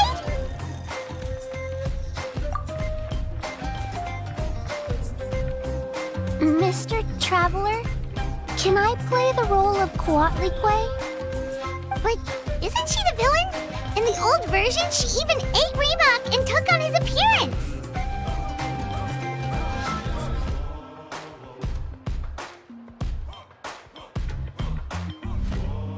Ah, right. She read the version with a happy ending. And that one, Kuatlique was defeated and the brothers both survived. Well, it doesn't matter. Only the lines at the end were different. You can go on ahead and say your favorite lines, Nichka. Paimon's read both versions, so she'll be able to play along. My favorite line is the one from the end. It's, Come here, Nichka. Look at you. You're sweating. Mom! Let me wipe your forehead. Now, drink some water. This child. You forget everything as soon as you start playing.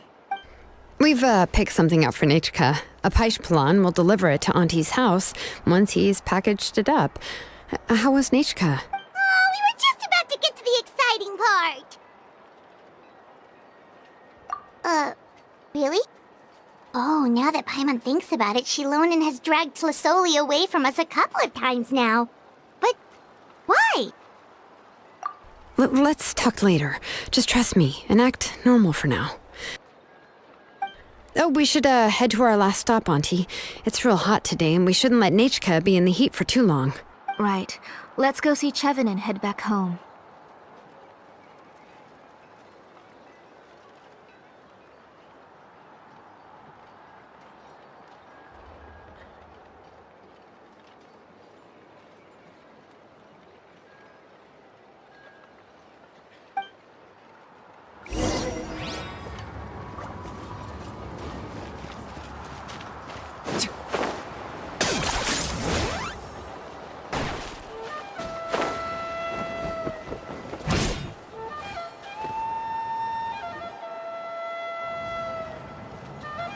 I finished repairing your blaze gem inscription, Chevin. I've also reinforced it so it shouldn't fall apart so easily now. Thank you. How about the volcanic crystal? Was it usable? Yes, thanks for that. You're welcome. I just want to see Nichka get better. Thank you, Miss Chevin. It's fine. Honestly, you're both too polite for your own good. I was wondering where you got the ore for such a large-scale blaze gem inscription. So you must be one of Auntie's accomplices, then. Oh, Shilonen. We already know what's going on. You had me worried there. I thought we'd been found out. We'd be in real trouble if Bakal ever got wind of it. To be honest, I won't be able to cover it up for much longer. I've been traveling away from home every few days, and the ore reserves have noticeably decreased. The last time Bakal came and asked me about it, I could only say that I'd been using up a lot of ore to research new styles of jewelry. As for why I had been leaving so often, I said that I had found a new ore vein and wanted to extract some new gems from it. Sorry. I've been talking my head off. Please, come in and have a seat. Sure, we can sit for a moment, but... Miss Chevin, can I go see some of the jewelry over there? You mean Nisha's work? Sure, go ahead. Remember to stay in the shade as much as you can. Paimon wants to meet you!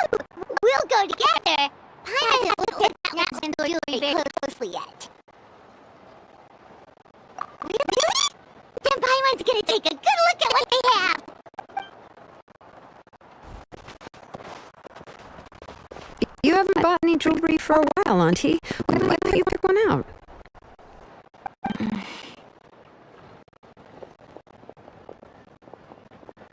Come on, Nitchka! We don't know anything about Natlan's tree, so you can help pick something out! Mr. Traveler, I... Come here, Nechka.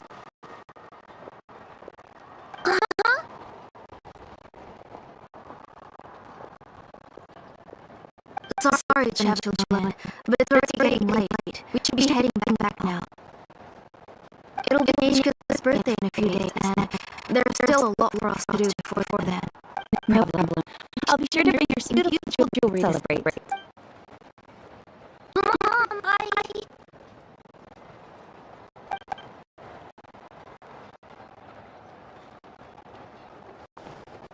You're getting hot again. Here, Mom will carry you. Let's go. You forget to take care of yourself once you start playing. Let's go back and we'll have a talk. I didn't. Nechka, I never taught you to lie. Sorry, Mom. Nitchka's looking at us. It feels like something's not right. What should we do? No, Nechka was having so much fun today that she forgot the time. It's not a big deal. Let me help carry her home. I'm worried you would also have to recover if you carried her the whole way. No, it's fine. I'll carry her. Let's go, Nechka. It's time to go home.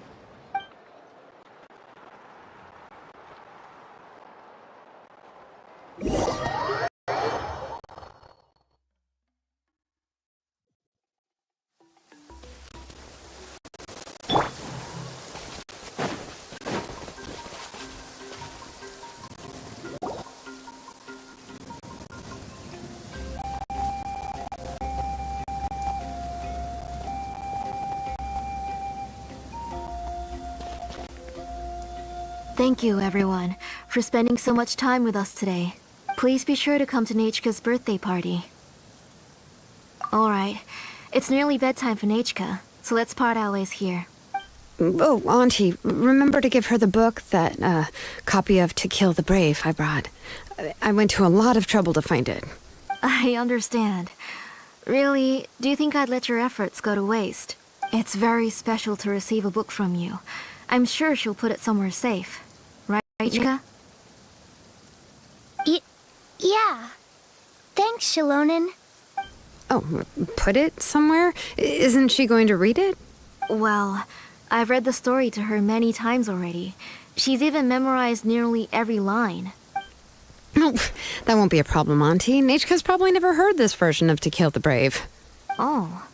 What's different about this version? The majority is about the same, but the ending is different from the one that you bought her. The one I gave her is the unedited version that was originally published. It was released long before Nechka fell ill. Oh, but I remember you were never very interested in fairy tales, Shilonen. Huh. Well, I was just thinking that if what you said about Nechka's illness is true, she shouldn't be able to remember anything about her past before her illness. So, the ending to the original version of To Kill the Brave is also part of the past that she should have forgotten. In other words, if she hasn't recently read the old version of the story, then she shouldn't possibly know the ending, right? I don't understand. Why are you so concerned about the ending of this book? Even if she does remember the ending, what does that prove? Maybe she snuck out somewhere when I wasn't watching and read the first edition of the story. Yeah, okay, that is a possibility. After all, she does remember things that have happened recently. In which case, yeah, let's go ask around the tribe and see if anyone remembers Nechka reading the book. There are only a few shops in the tribe that sell books, or we can just ask Nechka where she'd read it. The booksellers all have inscriptions, so there's a chance that their memories... So, you admit that the inscriptions can affect the tribe's current memories? I was very clear that I would consider that a crime and would stop all work on it. There must be a few more books at home. I do not wish to see your blood be reduced to ash, but I have seen the light of your heart and spirit. I beg your pardon? Nechka, where did you read that book? Answer me. Go home, Nechka. Are you disobeying me? You're the one who wrote me the letter, Nechka. You're the one who wanted the book. Only you can speak for yourself. We're listening, Nechka. Right here, right now. Remember my name, brother. As long as you remember me, I will never have left.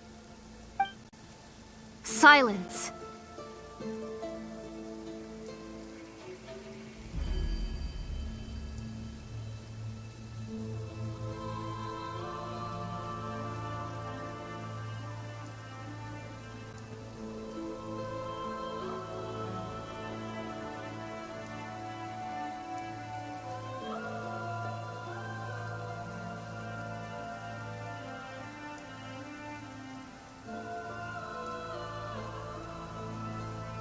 That's the line from the old ending. Nichika remembers it! I know everything.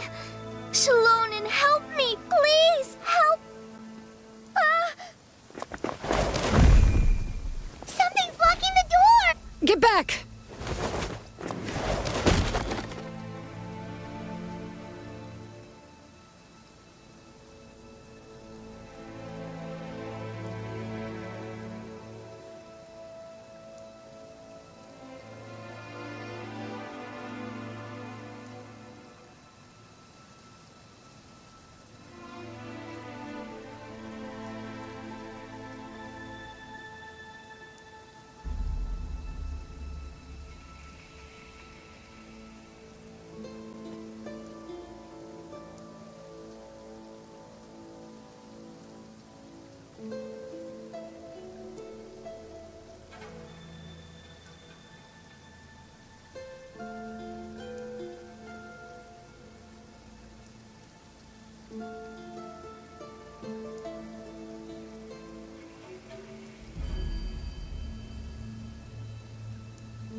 Shilonen, wait for us!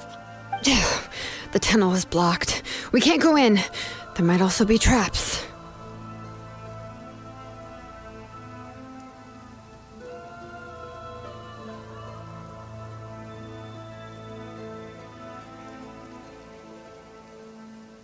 Whoa. What are all those things on Nichika's walls? It seems Auntie put all the extra inscriptions she made here.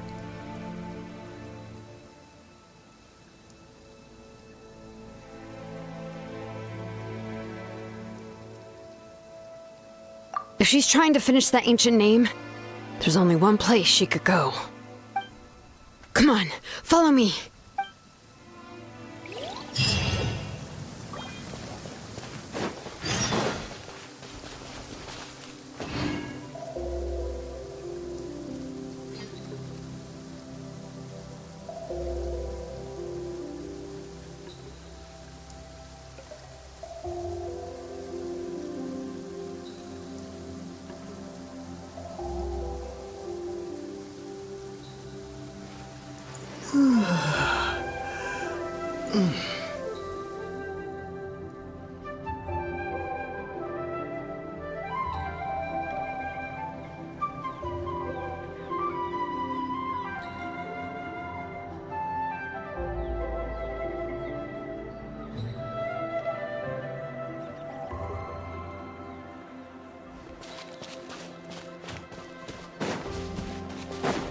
Okay.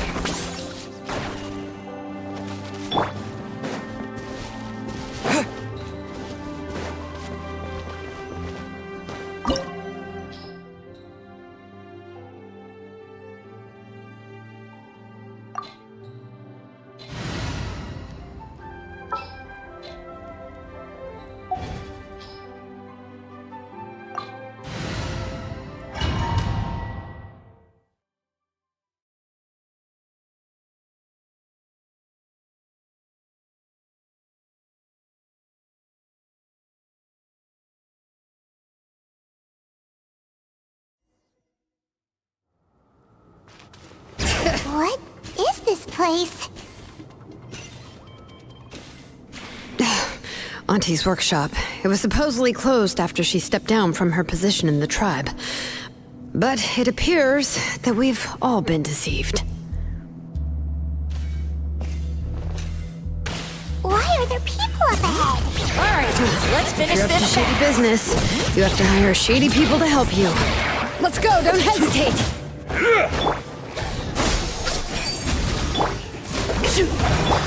There is no escape! I got him cornered. Forget it.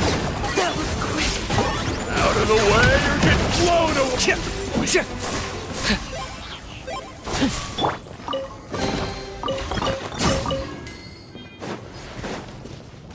Okay.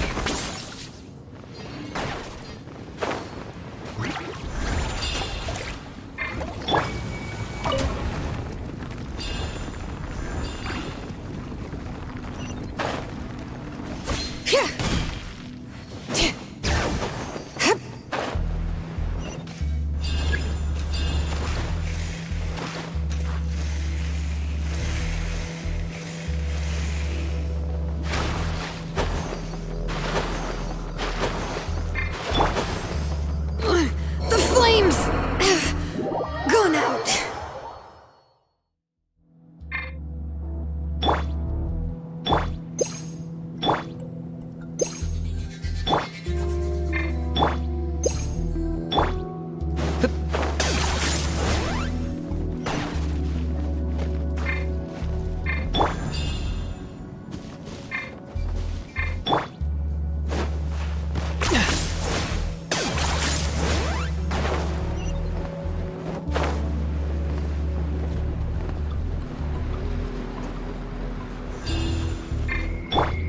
Bring it!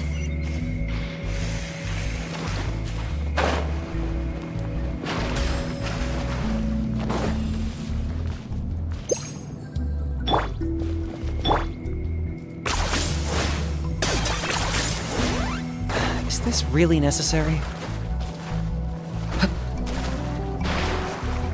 Don't turn.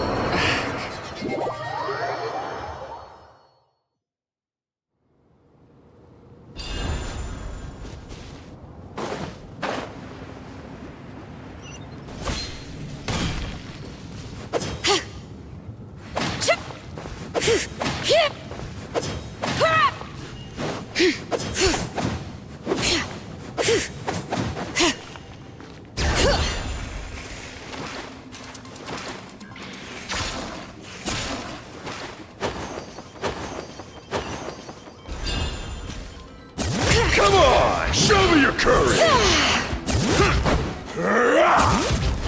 Out of the way, get blown away.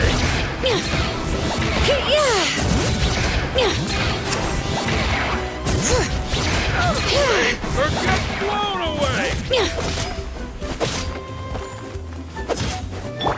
Shower me with praise! Yeah.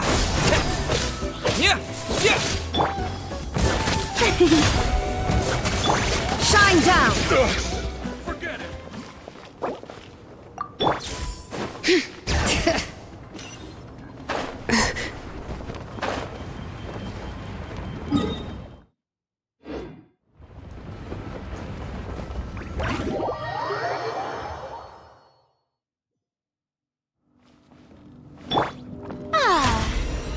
How brilliant!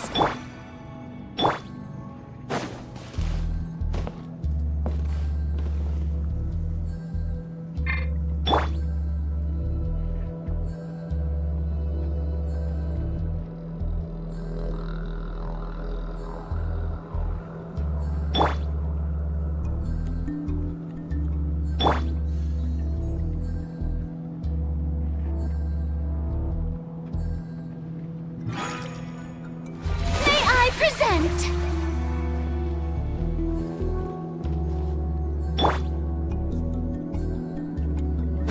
Okay.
Illusion shattered!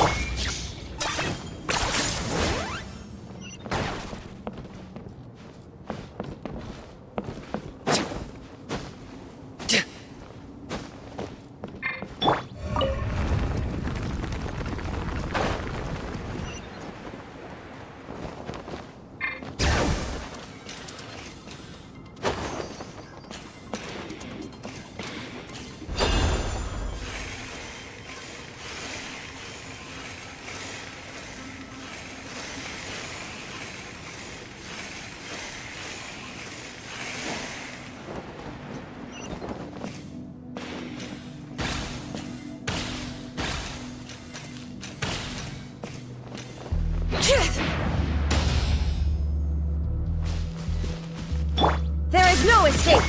Are you running away? Watch this! Propagate!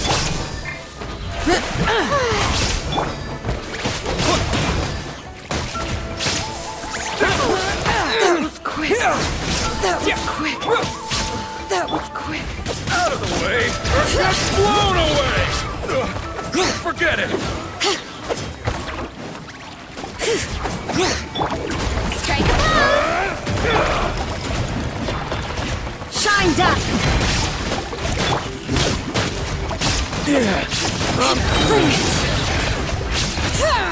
Yes, you are. The door's closed here too. Where should we go now?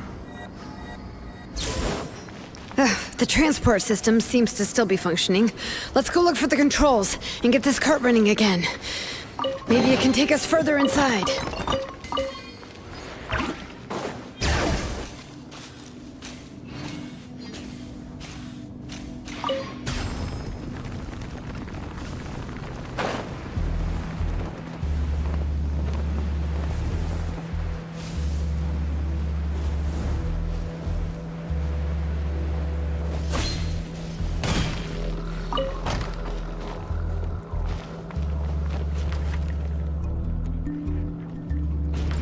All right, let's keep going!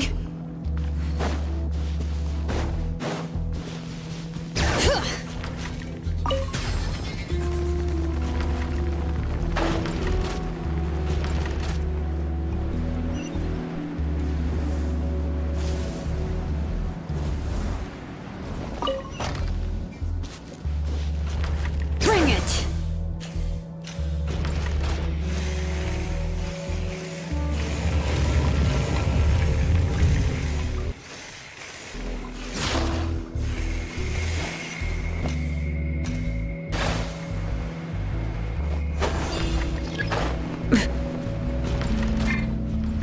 Okay.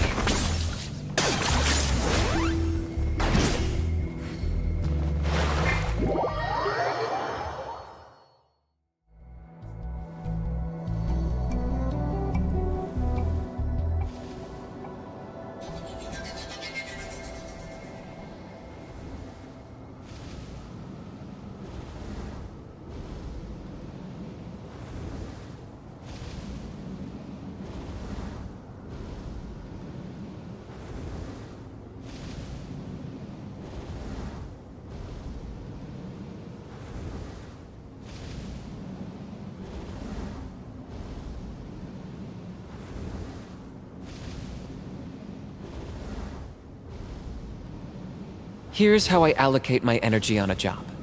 70% goes to investigating, 10% to making a final decision, and the remainder for execution.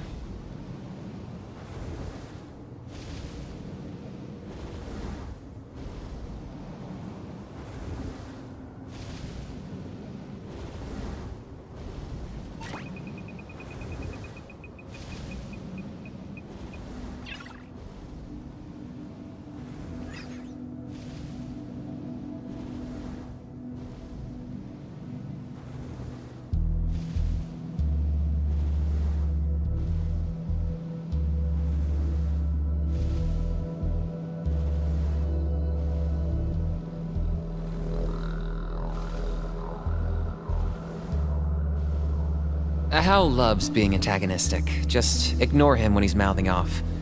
Don't let him get under your skin. I dare you to release me and say that to my face!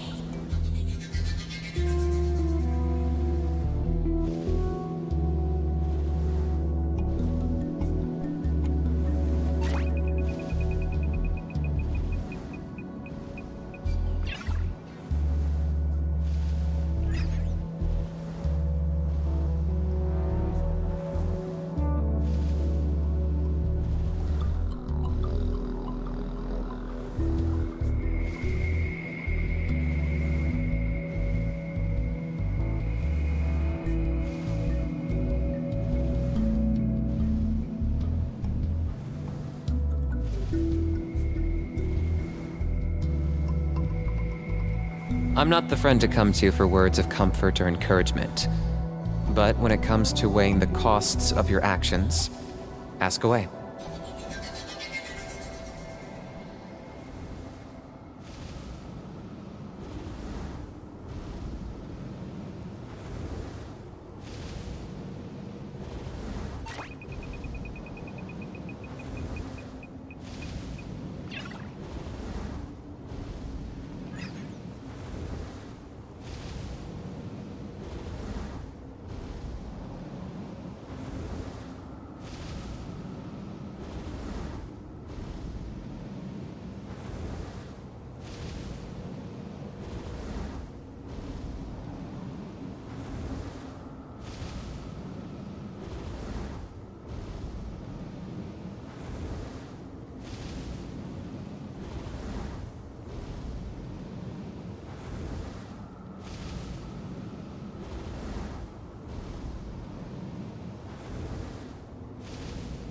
Here's how I allocate my energy on a job.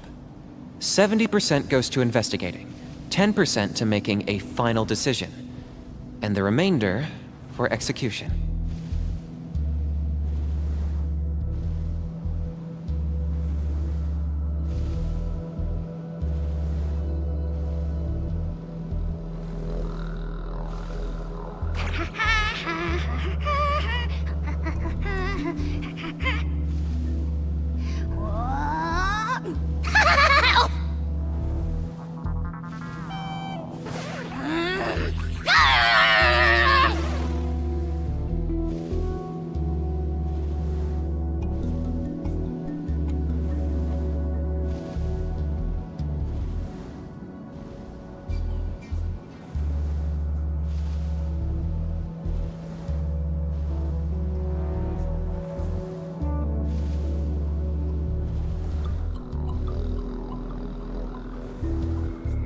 Hal loves being antagonistic. Just ignore him when he's mouthing off.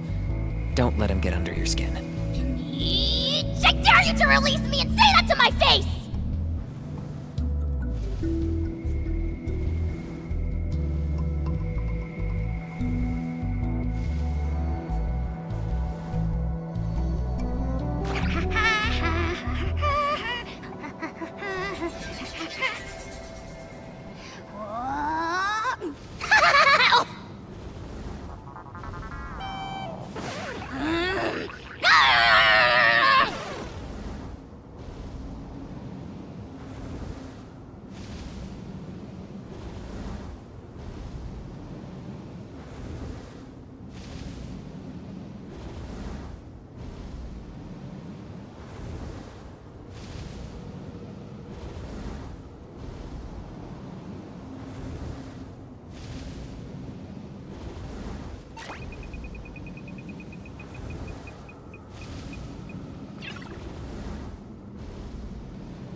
I'm not the friend to come to for words of comfort or encouragement. But when it comes to weighing the costs of your actions, ask away.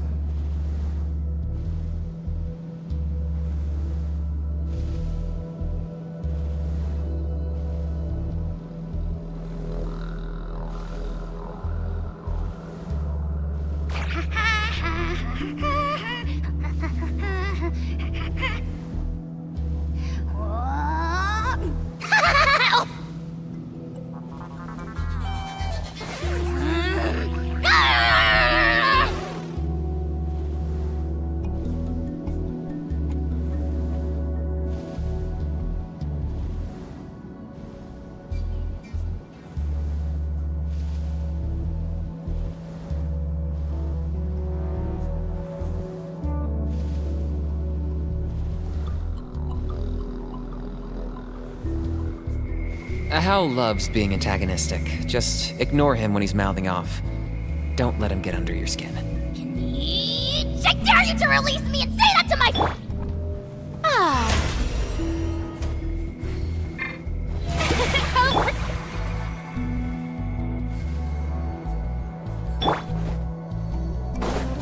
Okay.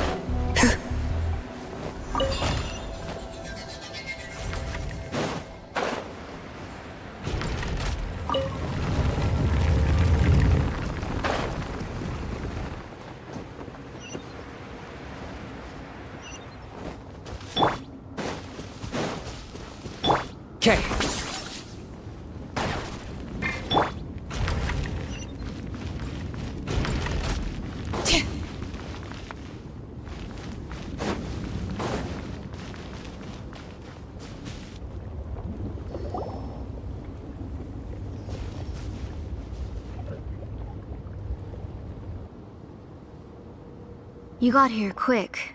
Impressive. Nechka's up there! What are you planning to do to her? I never lied to you. All this time, I've only been trying to save my daughter. Even though she's not my daughter yet.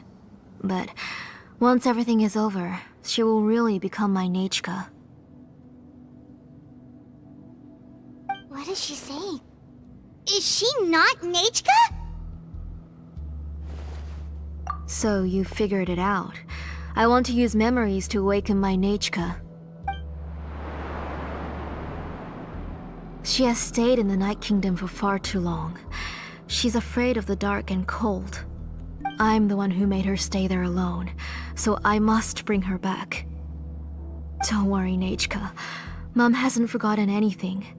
She has always remembered your name. I'm afraid so. Then, who's that girl lying up there? She's a child from my tribe. Her parents were killed in the same abyss attack. But wouldn't you know it, her birthday is the same as that of my Nechka. I raised her and took care of her for many years. I thought that taking her in would help me feel better.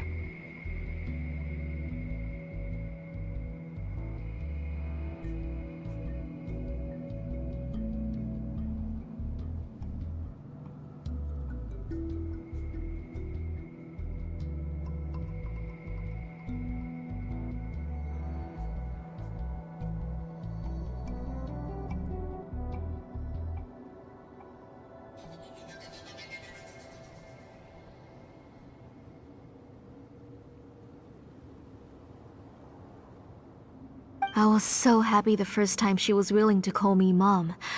But then, I suddenly felt very scared.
Is she really my child?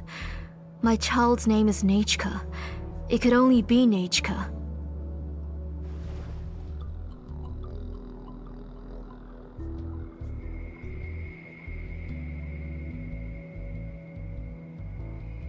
How could I be happy?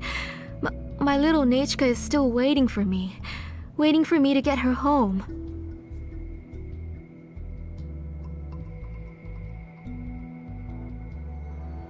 As I said, I only want to bring Nachka back, even if it costs me everything. And now, the time has come for me to pay.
As for my useless ancient name, it's finally time to put it to good use. If you're not willing to help me, then you can become the fuel for Nachka's ancient name.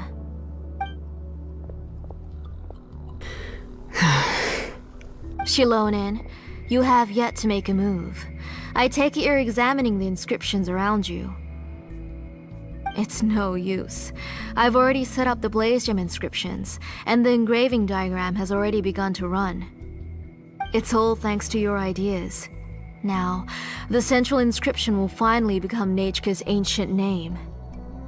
After Nachka returns, I'll make sure to invite you to her birthday party.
gonna go up there, are you?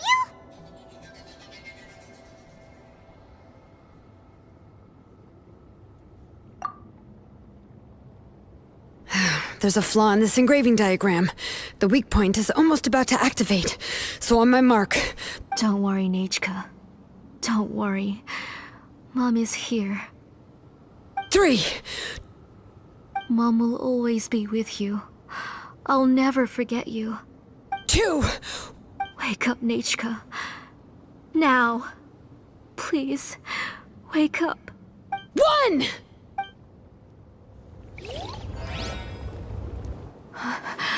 It's alright. It's alright. You'll see Mommy soon. Nechka.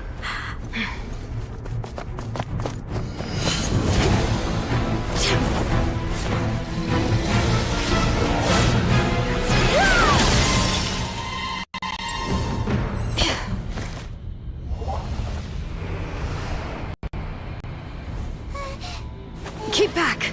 Those are distorted thoughts. And the mists are the thoughts' twisted cries. If you become tainted by them, they will control you, and you'll never be free again. Where are you?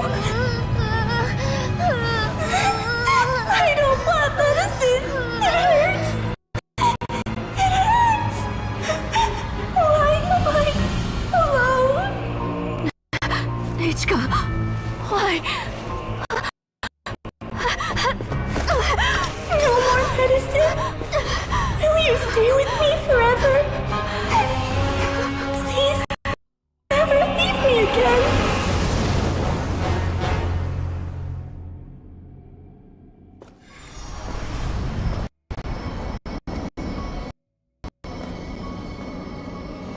Telasoli, you're the one who twisted Nechka's name into a shackling prison. It's time for you to hear her true voice. Stone engraved and echoing peaks converge, disperse, in ashes be reborn, for flames born anew, and the blazing dawn. Mommy will be with you. Nechka. Always. And forever. Mommy, I've always been with you. And now you're finally listening to me.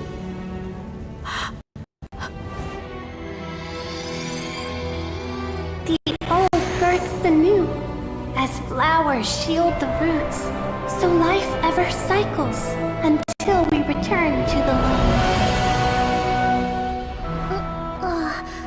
We've known each other a while, but we've never met. You're... Nechka? Yes. But I still don't know your name. My name's... Nepeka. It really suits you.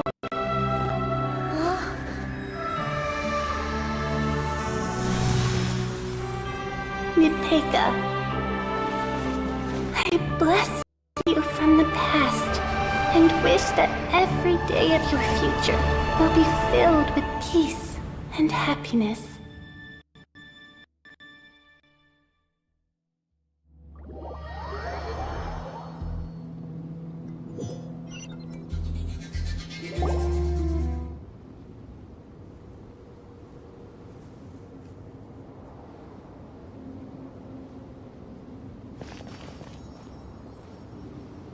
I saw Nechka and was speaking with her, but now, where did she go?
Nachka?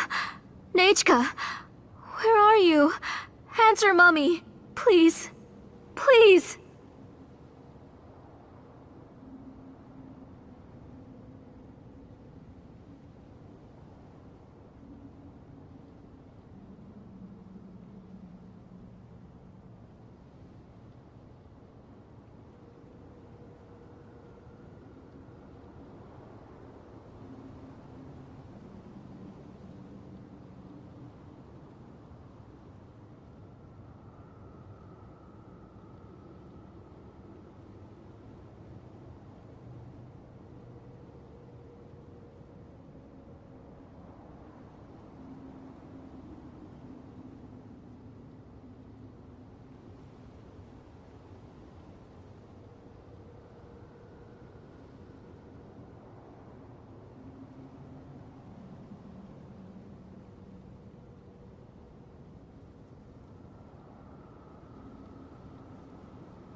Shilonen, you saw her too, didn't you?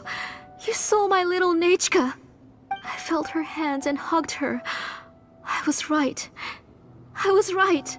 Those gray shadows were just a minor mistake. I just need to restart the ritual again. Alright, I'll start it again and Nechka will... Have you still not come to your senses, Auntie?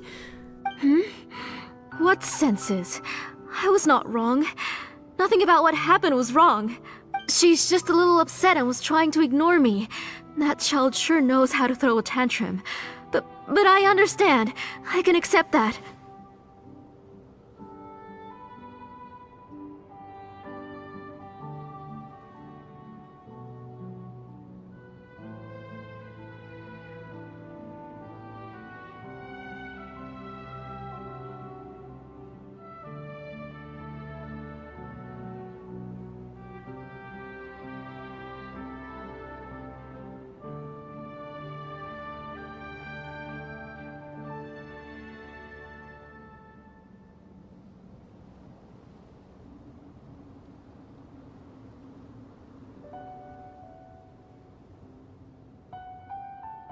Enough, Tlasoli!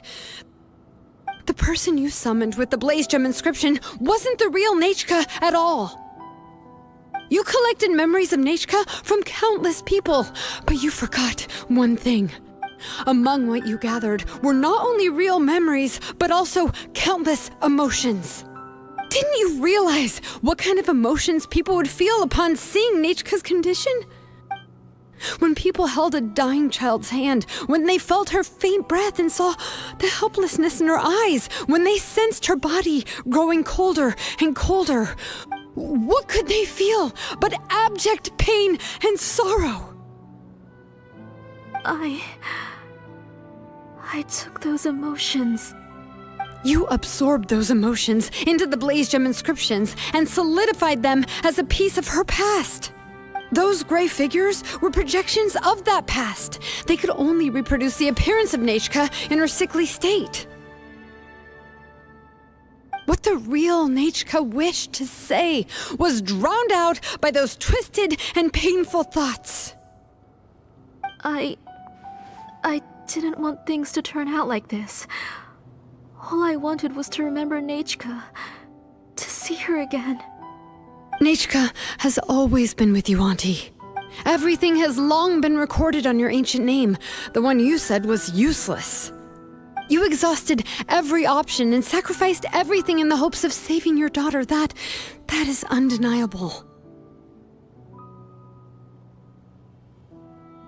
But have you forgotten the true meaning of your own ancient name?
My ancient name is Undugu.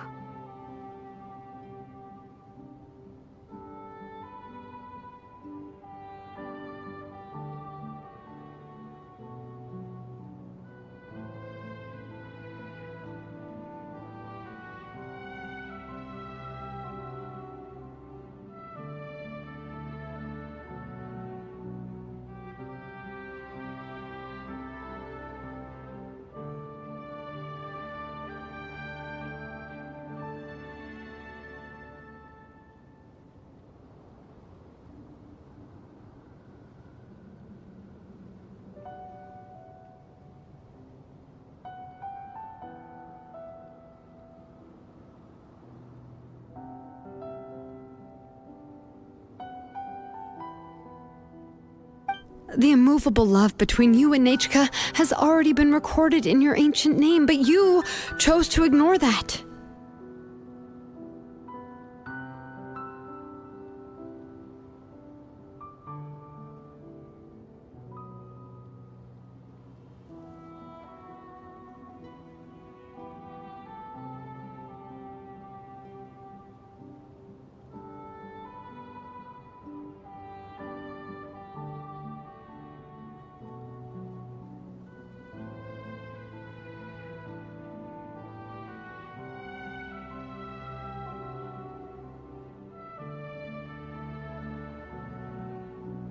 Names are blessings from the past to the future. You told me that, Auntie. You gave Nechka her name, her first blessing.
But now, you've turned her name into a prison by taking an innocent child captive, and you've imprisoned yourself. Nechka is everything to me. Without her, I can't see any future for me. And as for blessings... what blessings have I had since the day she passed? I see her in my dreams every day, grasping my hand, telling me she's in pain, asking me to hold her. But I can't say anything. I can't grasp her hand. All I can do is shout her name over and over again until I wake up. Every day, every single day, I've hated myself, and ancient names too. Who knows? Maybe hate would have been the only thing left to her too. You think Nechka would have come to hate you? Auntie, do you still remember the last words Nechka ever said to you? Do you remember what her final words really were?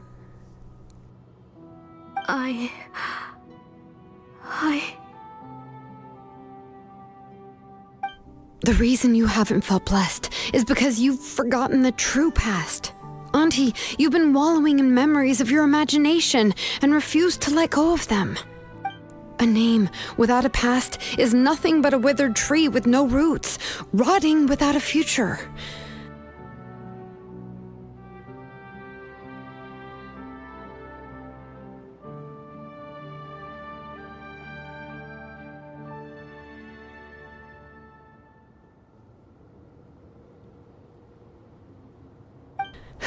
It's over, Auntie. It's all over now.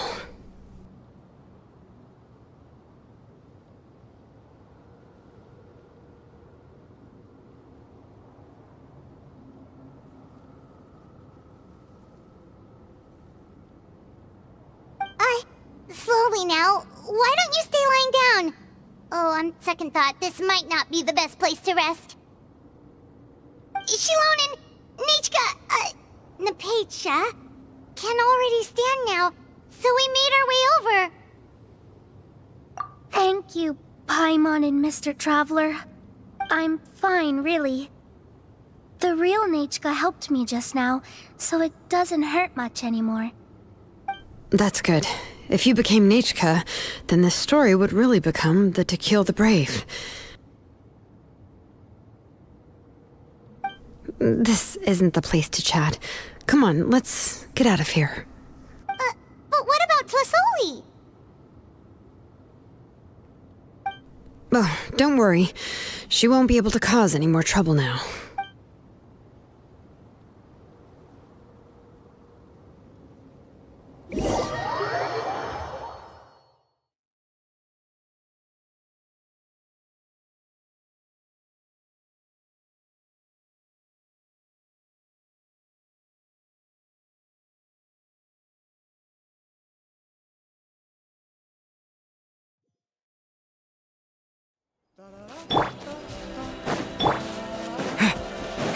Okay.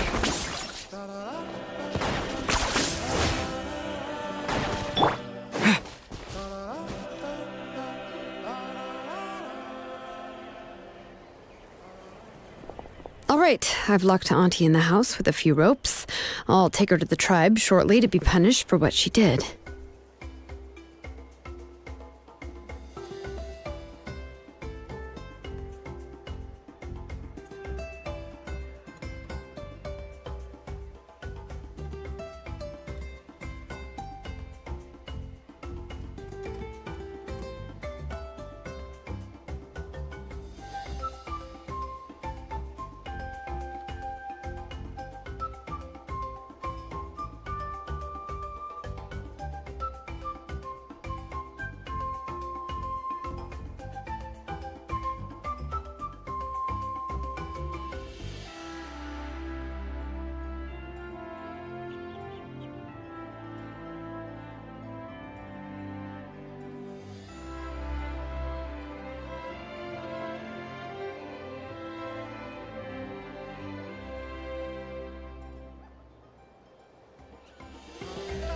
As for now, we can get away from the house and get some sun. After dealing with all of that, I'm completely out of energy. She's already planned out everything. Shilonen sure doesn't waste time. It's still so scary to imagine. Tlasoli wanted to turn her adopted child into Nachka, and she even nearly succeeded. Yeah, she was so cool in the final moments. She went right into action and took control of the situation instantly. Well, it's all thanks to Nempeka's resilience. She never gave up. If it weren't for her bravely trying to get help, then I wouldn't have noticed Auntie's plan so easily.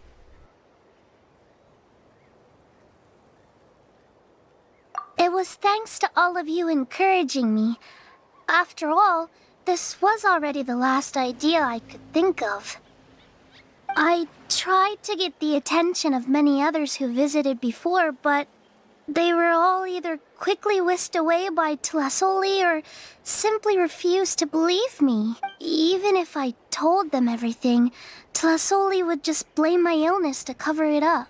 All she had to do was start to cry, and then the guest would try to comfort her, but completely forget about me. She would inspect all the letters I sent and any gifts I received.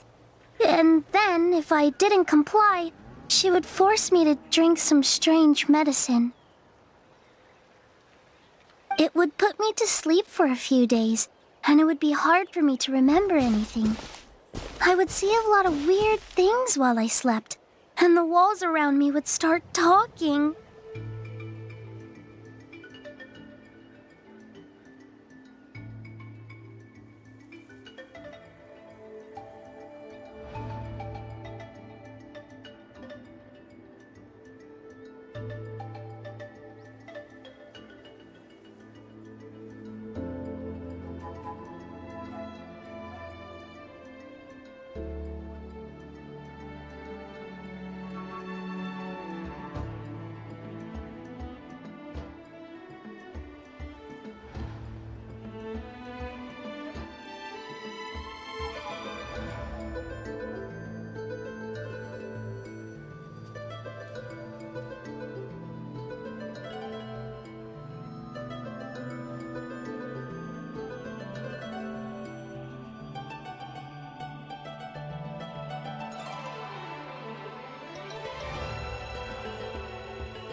I would be so scared every day. If I wasn't able to get your help this time, I might have just given up. You have us now, Nepeka. If anyone dares to hurt you again, the Traveler and Shilonen will send them flying! Yeah. Sorry, I just can't help it. You are already super brave, and you even managed to call Shilonen for help. Oh, you definitely found the right person.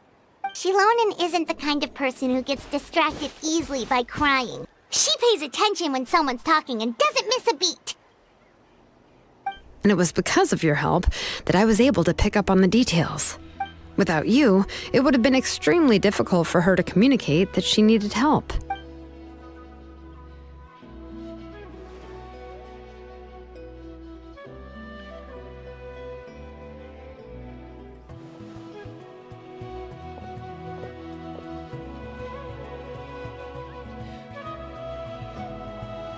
Tlisoli would certainly be more on guard if I tried to speak with her, and would probably have just kept Nepeka locked up in her room again. So we had a part to play too! But where did Tlisoli even get the confidence to try this scheme? When Nechka was alive, surely many tribe members would have tried to help her.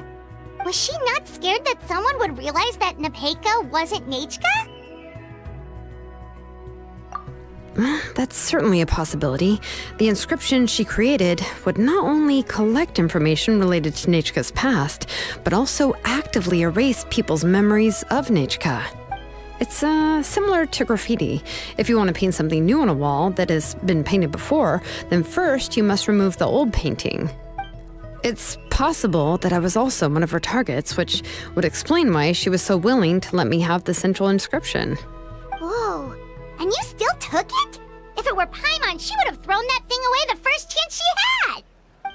Well, you can't uncover the truth without taking some risks, right? If I hadn't disassembled the inscription myself, I would have never realized her actual motives. So you suspected her from the very beginning? Oh, no, she's my auntie after all. How could I have seen her as a villain from the start? The most I did was keep the possibility and a corresponding plan in mind, and it was just our luck that the worst-case scenario actually happened. But now that I look back on it, we still managed to rescue a suffering child, even if that wasn't our original intention. Anyway, I think we've just about summarized everything and praised each other enough by now. Everything is finally over, and Nepeka can finally be herself. So, what should I do now, Shilonen? You should do whatever you like, of course. No one's going to lock you up anymore. But I don't know what I can do. Everything I know is about Nechka. What she'd like to eat, which flowers she enjoyed, how she acted and spoke. I'm not her, but I can only be like her. I don't know, Shilonen.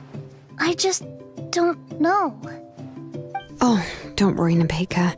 The Blaze Gem inscription isn't working anymore. No one will force you to be somebody else again. But I no longer remember anything about myself now besides my name. What if I never remember my life and lose all of my past? I'm scared, Shilonen. What should I do?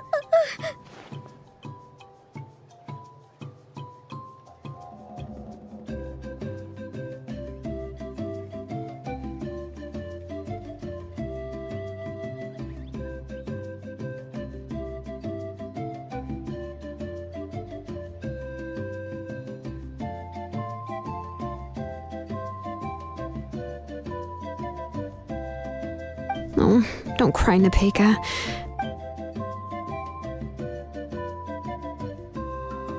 Here, take this. I took some ore from Tlisoli's collection and made this as a mold. A Blaze Gem inscription! You can make them too? Oh, of course not. It's just a pretty piece of stone. Take it. I've engraved your name, Nepeka, on the top.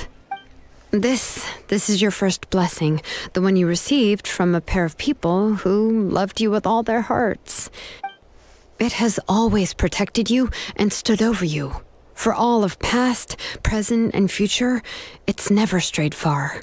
But I don't even remember the names of my parents. I don't remember anything.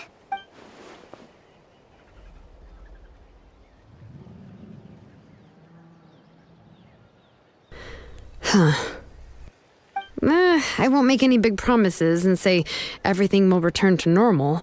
I'm not sure what kind of future you will face. I can only promise that no matter what the future holds, your name will never fade. This is a blessing given to you by a name engraver. You'll continue to grow and mature as a sapling sprouts upward and becomes a healthy tree, or as birds spread their wings to fly high into the sky. Your name is your starting point, as well as your guide. Remember your name and everything you've experienced, and you'll know how to step into your future. I'll do my best. You can do it, Nepeka! Thank you all. Shilonen, Paimon, and Mr. Traveler.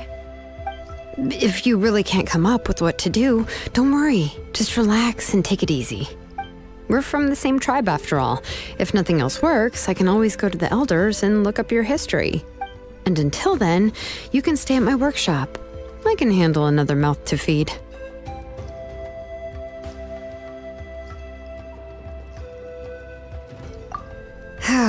I don't know if the plan will work.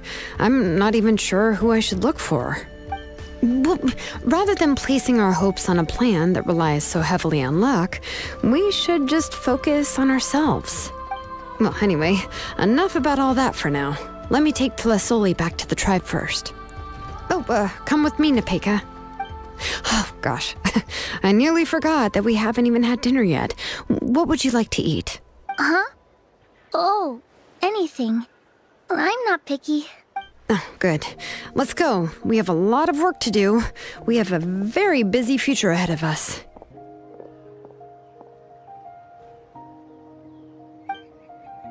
Oh, and one more thing. Happy birthday, Nepeka.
you're here.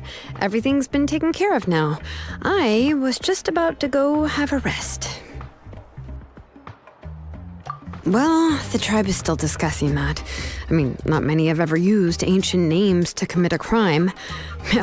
Pakal will have a lot on his plate. What I do know is that Tlazoli's workshop will be closed permanently, and any remaining incomplete Blaze Gem inscriptions will be completely destroyed.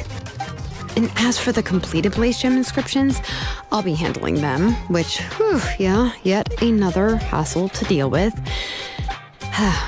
Anyway, at least her ancient name is fine. Otherwise, we'd have a real mess on our hands. Oh, and speaking of ancient names, I actually have some good news. The memories that were absorbed by the Blaze Gem inscriptions can be restored to their owners. Now, once all the Blaze Gem inscriptions stop working, the memories will return to their respective owners. Yeah, that's right. Wait, now that I think about it, in her attempt to get Nechka to come back, Auntie made the entire tribe forget about her. Now, Nechka really is gone, but everyone is about to remember her. What a bizarre turn of events. She's resting in my workshop. I contacted others from the tribe and told them about my plan to conduct an official investigation into her history. The tribe hasn't responded yet, so I'm planning to take her in for now and teach her some crafting skills. But that's for another time. For now, she should just rest and sleep. After all, she's got a busy future ahead of her.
Okay.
quiet.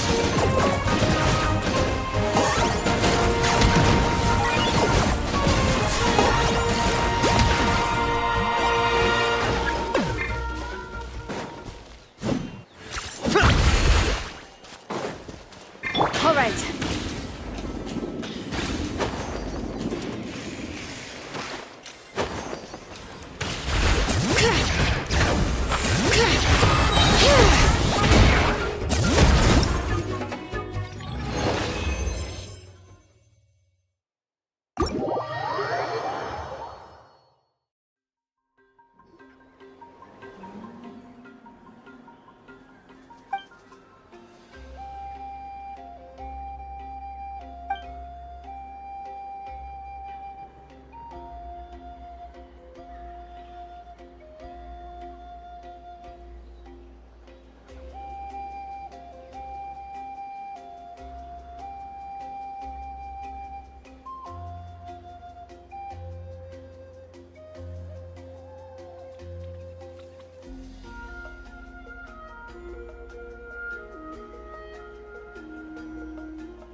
Okay.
Bring it!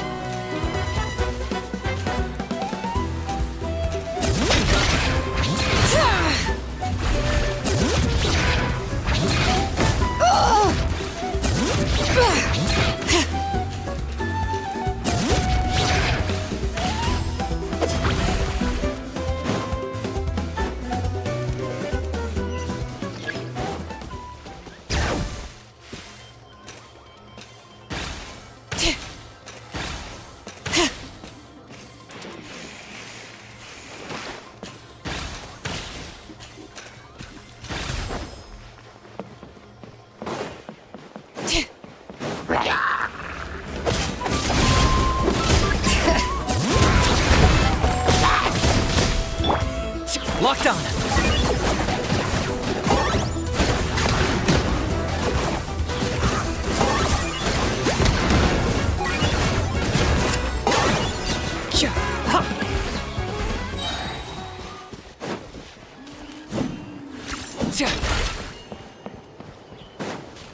All right.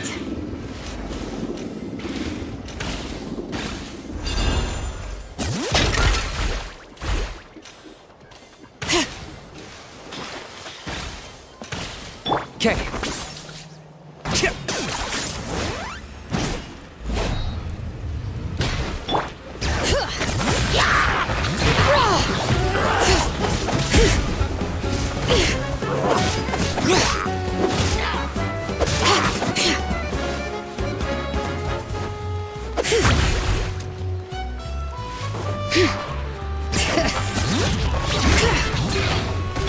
There is no escape! Shadow of the past. Mine to command. The dead would blaze in dragonfire. I got him cornered.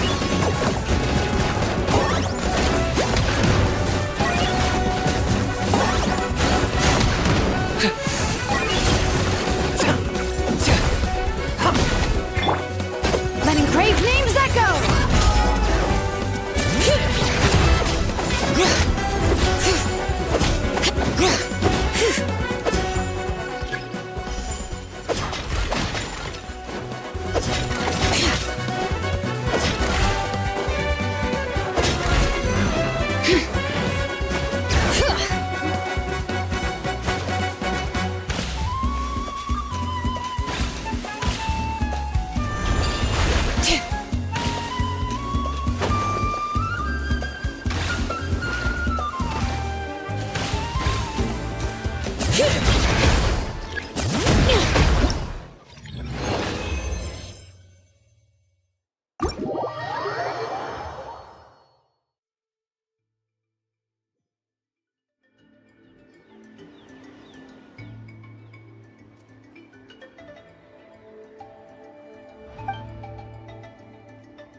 Okay.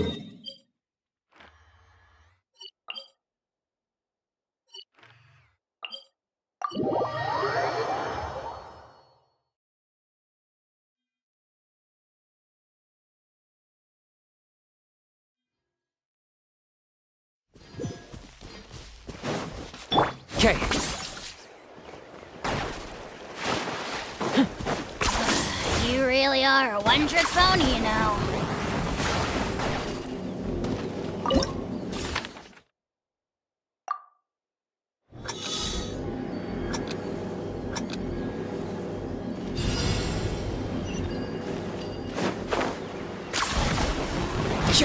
Yeah.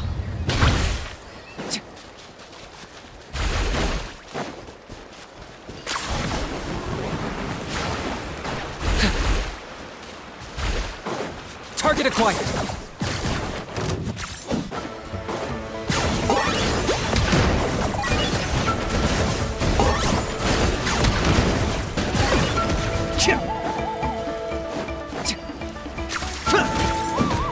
Scatter! Illusion!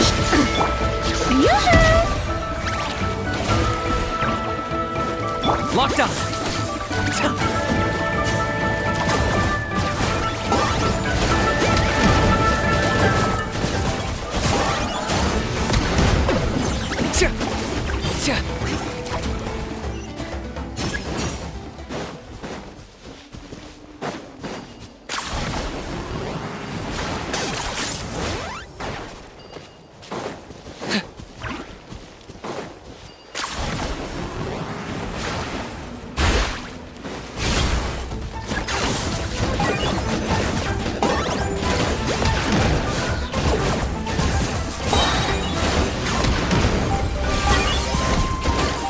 Bow before your king!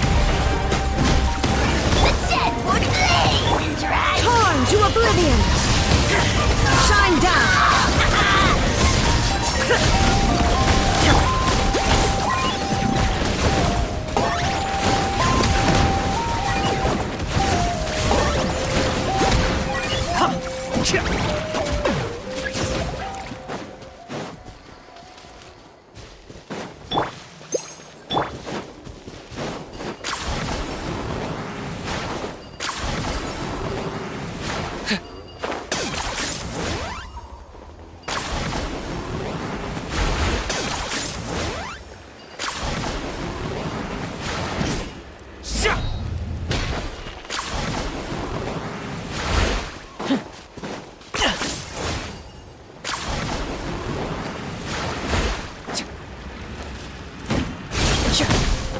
Target acquired.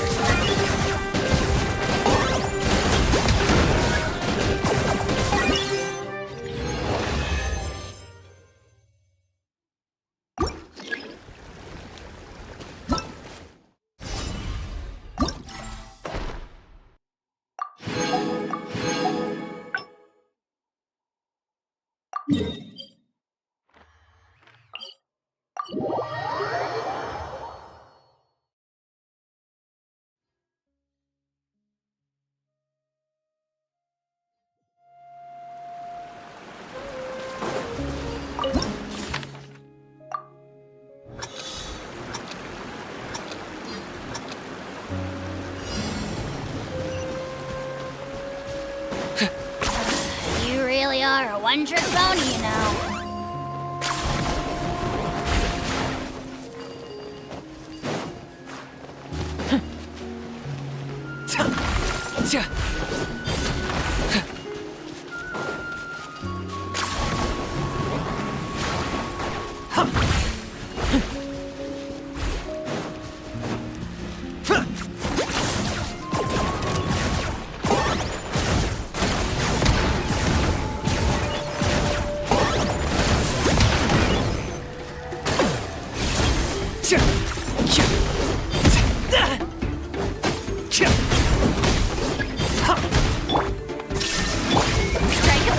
I got him cornered.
Target acquired.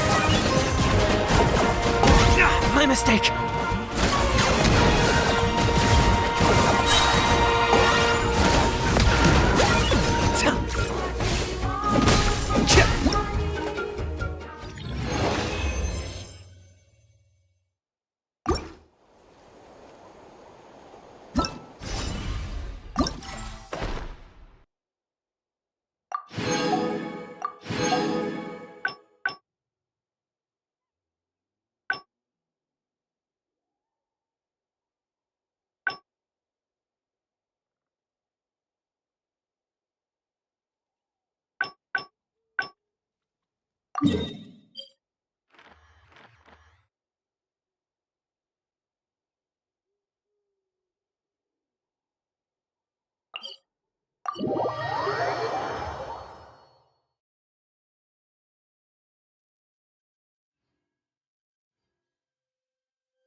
Okay.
Illusion shattered! Carving waves!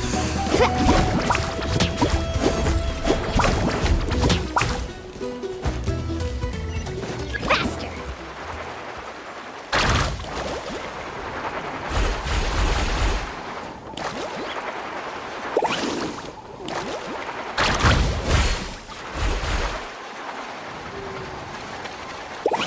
Off we go! Need a surfboard?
Shine down! Yoo-hoo!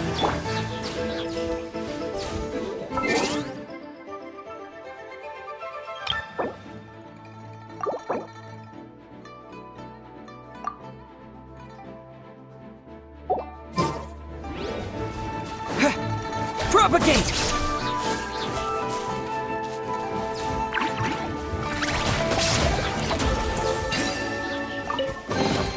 A reward on the road.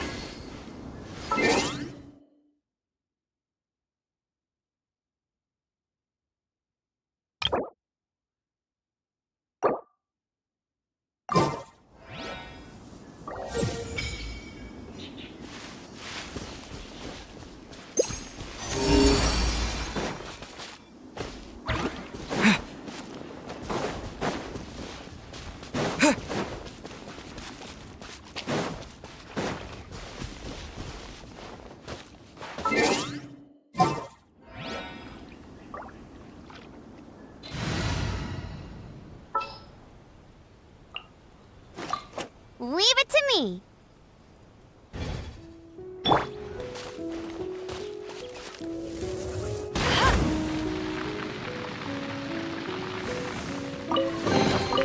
Another target tracked down by Outrider Amber.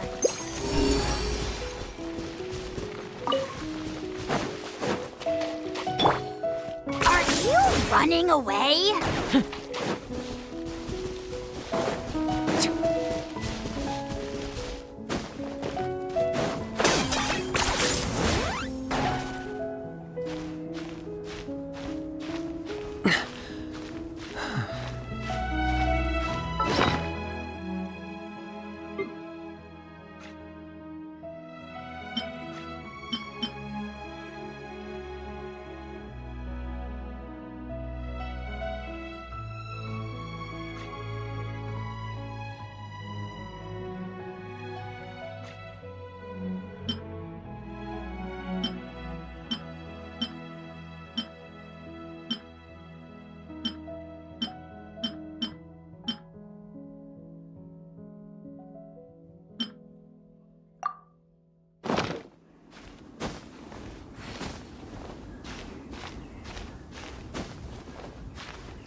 The campaign begins.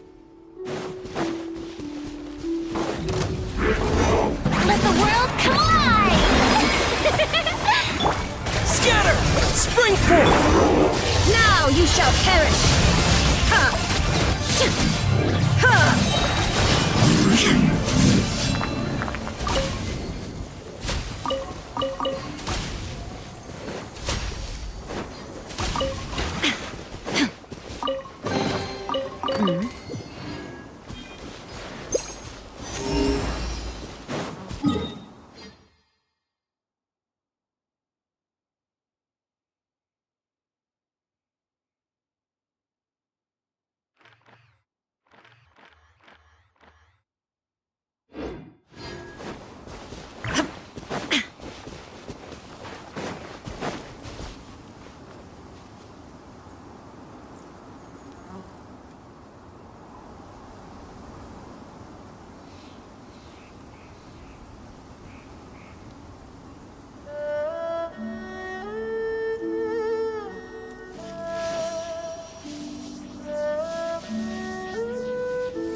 The world remains constant over the centuries, but human life is like the dew at dawn, or a bubble rising through water. Transitory.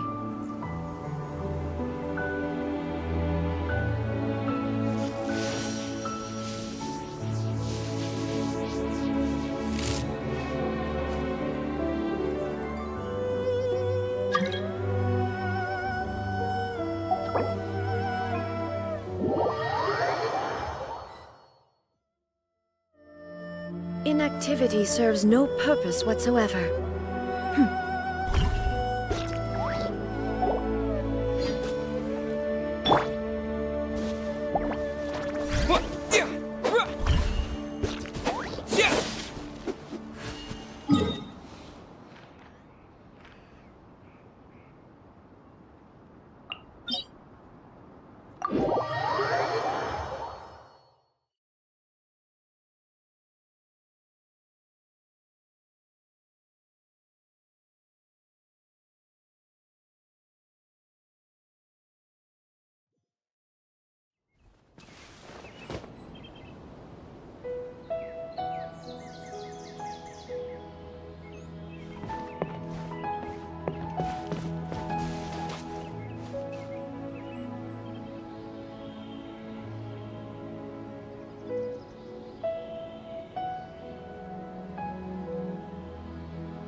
Illusion shattered!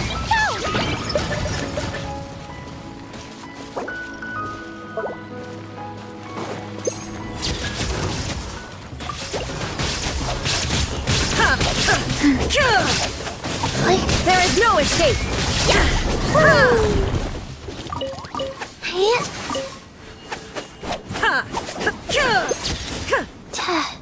Faster? Okay, faster.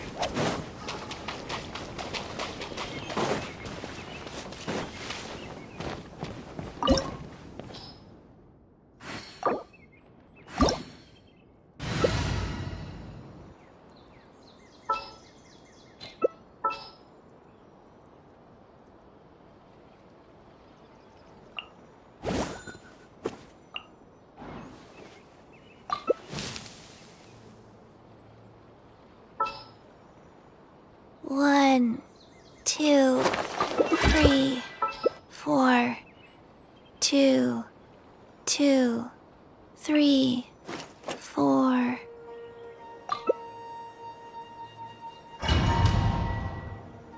One, two, breathe. 3, 4, and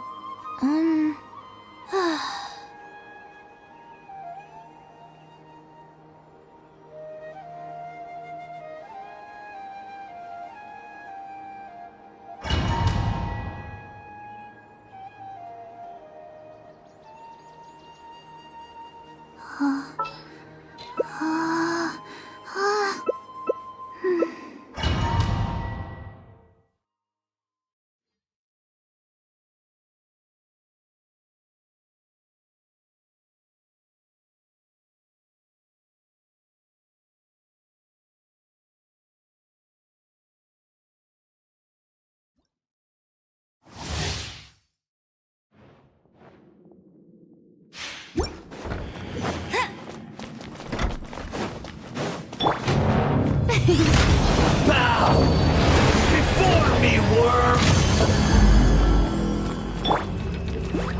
Stabilize! This is order! Time to shine!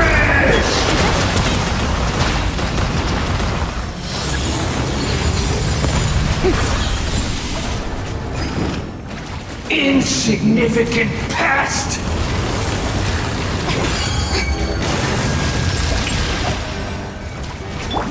Go, Barret Buddy!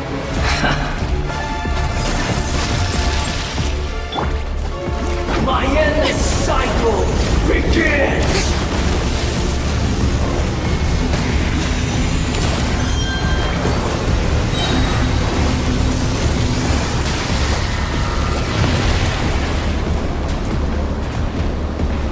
Feeble human!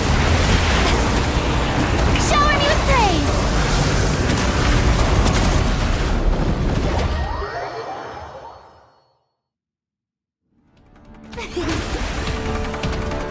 I am the all-knowing God. Tremble!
Good riddance, cruel world.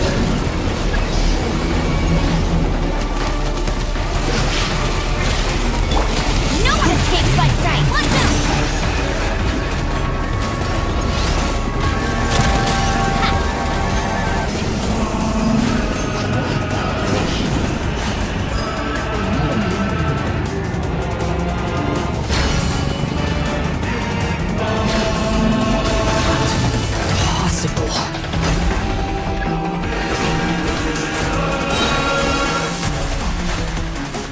No escape! May I present? Let the world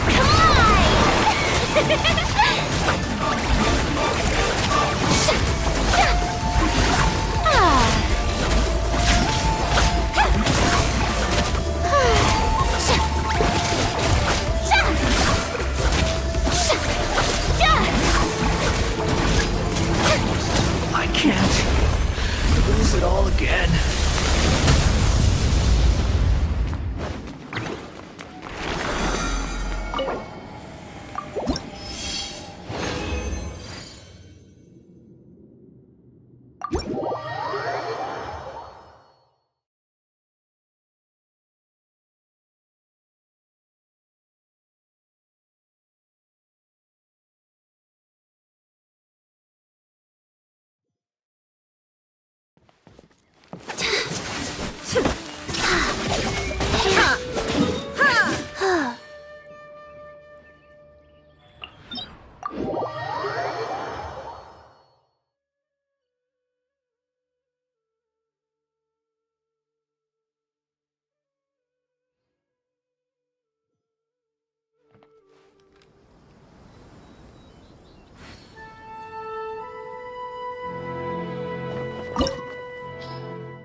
You're trembling. Is it the cold or just cowardice? Stabilize! Turn to oblivion! Fire! Well, withdraw. This is order. Solidify! Excellent. Illusion! Yoo-hoo!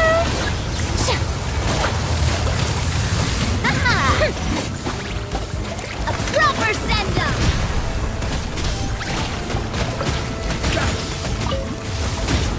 Watch out! Stay there! The show begins!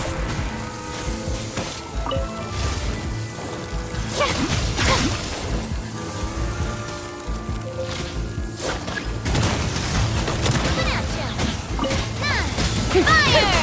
So, withdraw. Quake! Watch out!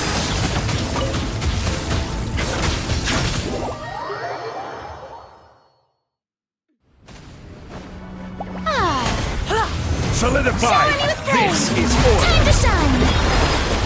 Hey there! Inazuma shines eternal! Hey there! A proper send-up! Order guide you! Shine down! Stabilize! This one's got your name! Oh, brilliant! All must burn!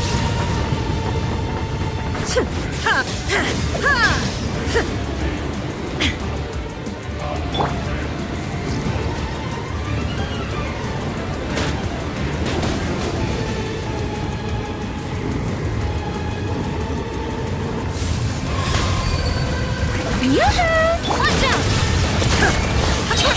Torn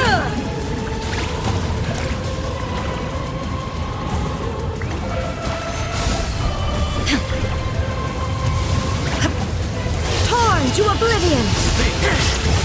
I never asked for redemption. Never.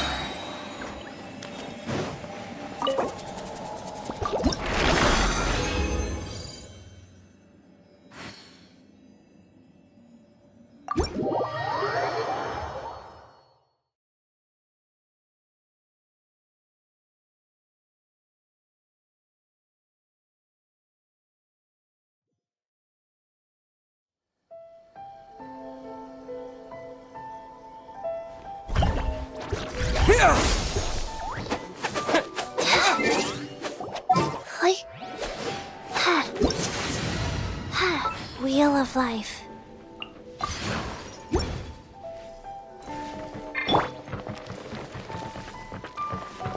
Life goes on. Faster.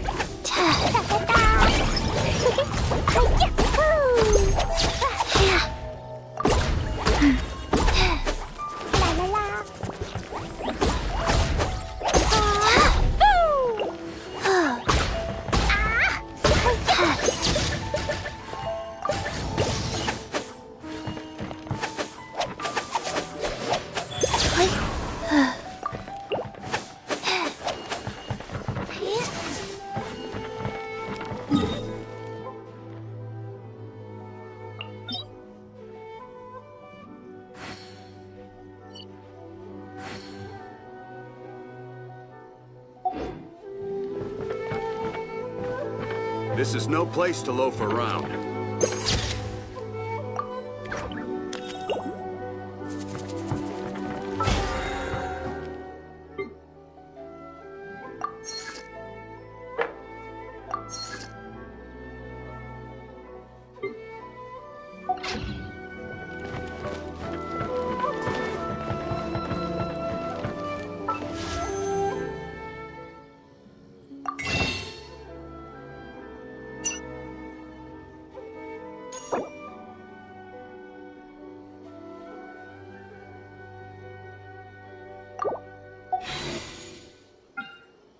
One, two, breathe.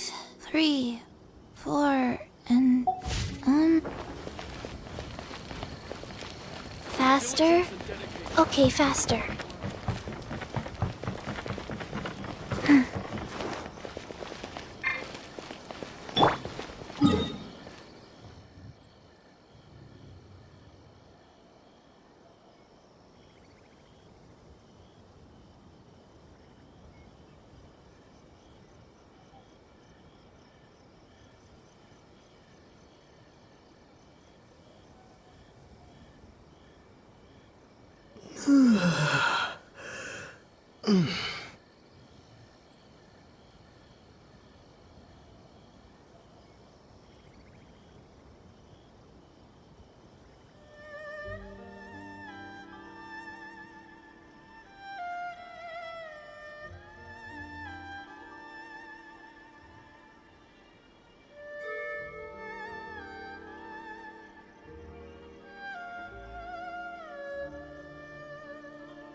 Paimon's been dying to hear your thoughts about this.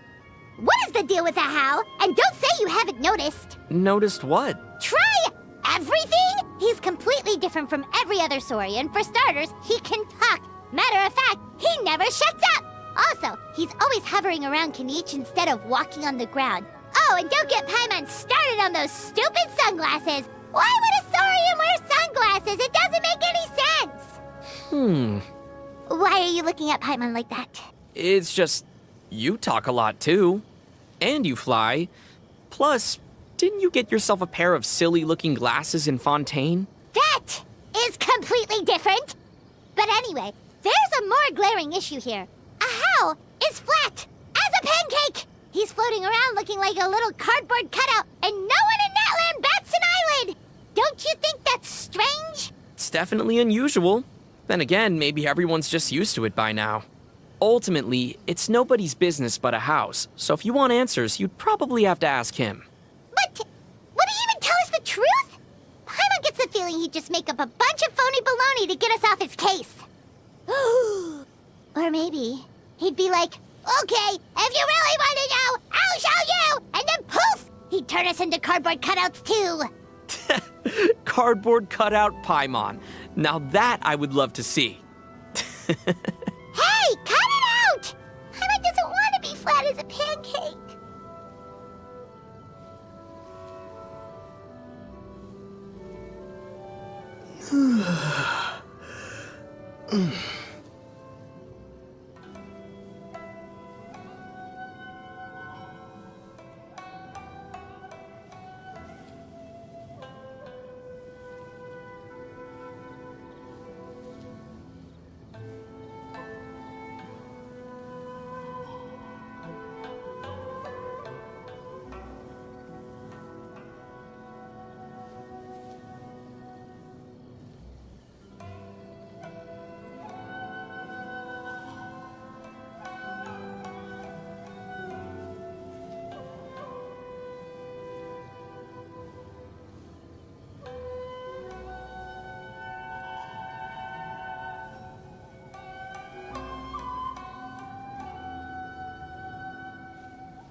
have you noticed the makeup that Natlanese people wear?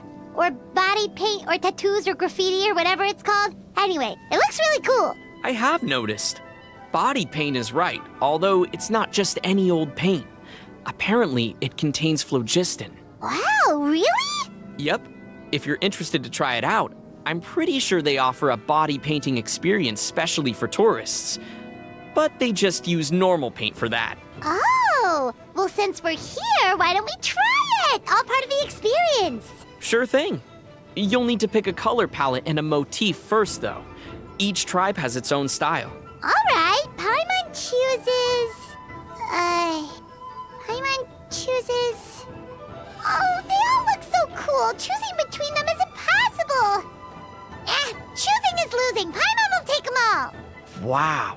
Today I learned that Paimon is a maximalist.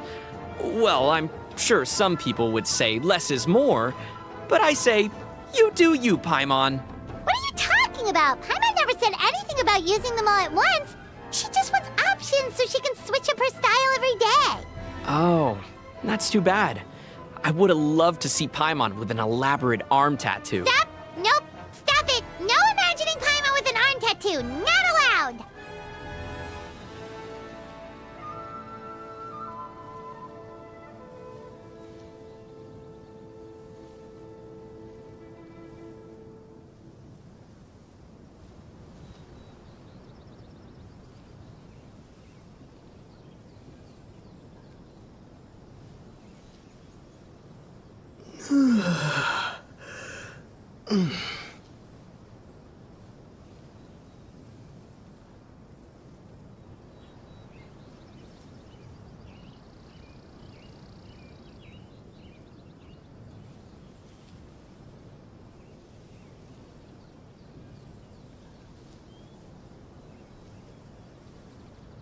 The Natlanese seem to have a genuinely close relationship with their Saurians. Yeah, they're true companions, just like us! Inseparable wherever they go. So, let's say there was a competition between you and the Saurians. Who do you think would win the title of Champion Companion? What sort of question is that? I mean, the more I think about it, it's like, you can't burrow into the ground like the Tapetli-saurs, and you don't fly as fast as the Cuckoo-saurs. Hey! You're thinking about this all wrong! For starters, Paimon flies way faster than any Tapetli-saur, and she's better than the Cuckoo-saur at picking out the tastiest chikrin mushroom skewer from the grill! And most importantly of all, Paimon has been at my side longer than any Saurian. Exactly! Let's not forget who's the best travel guide in all of Tibet! All right, my trusty companion. Shall we set off on our next adventure? Actually, now that Paimon's mentioned it, she feels like her chicken mushroom skewer picking out skills have gotten a little rusty. Come on, you should cook up a few so Paimon can practice.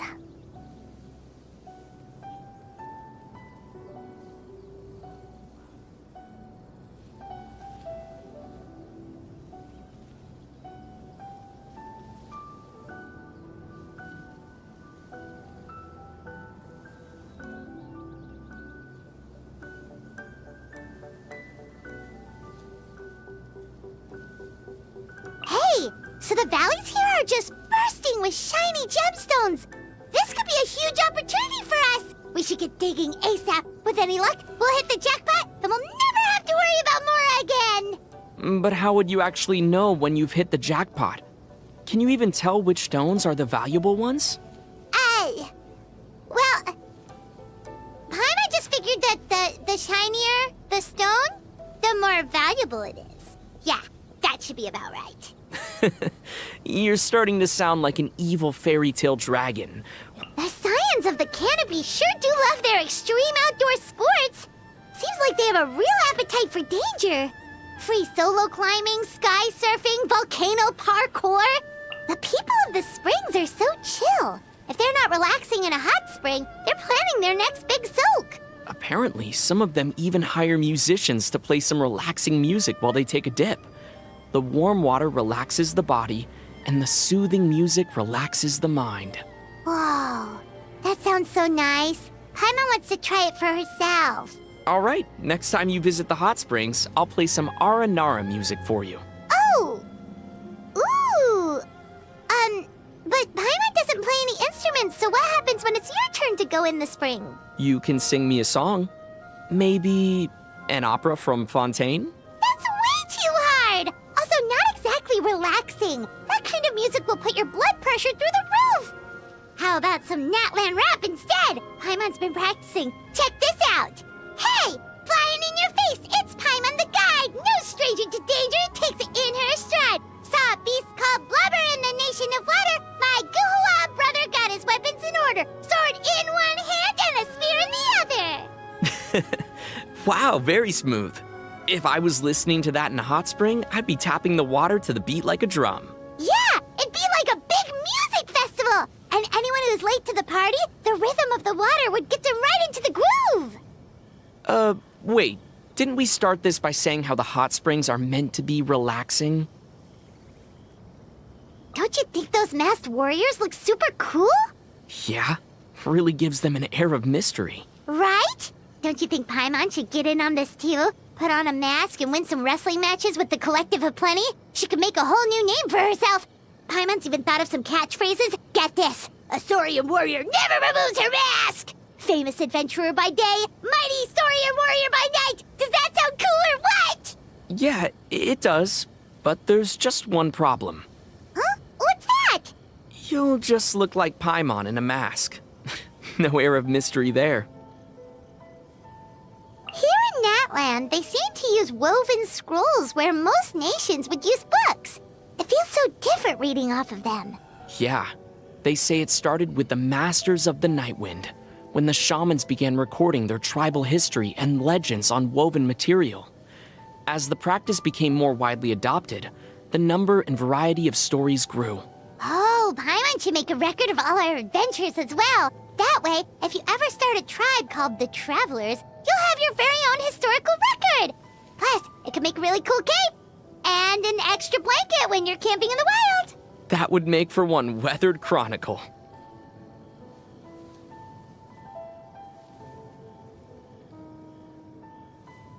Paimon's heard that everyone from the Collective of Plenty is built like a bricklayer. Maybe you should go stay with them for a while. Grow those muscles out. No, Paimon likes herself the way she is now. Okay, then what about staying with the Flower Feather clan instead? Their thing is flying. I bet they could help you sharpen your skills. But isn't Paimon good enough at flying already? Yeah, but then you'd be able to carry me when you fly. Nope, not happening. How would that even be possible? Well, if you had those muscles I talked about. Oh, geez, not this again. For the last time, no!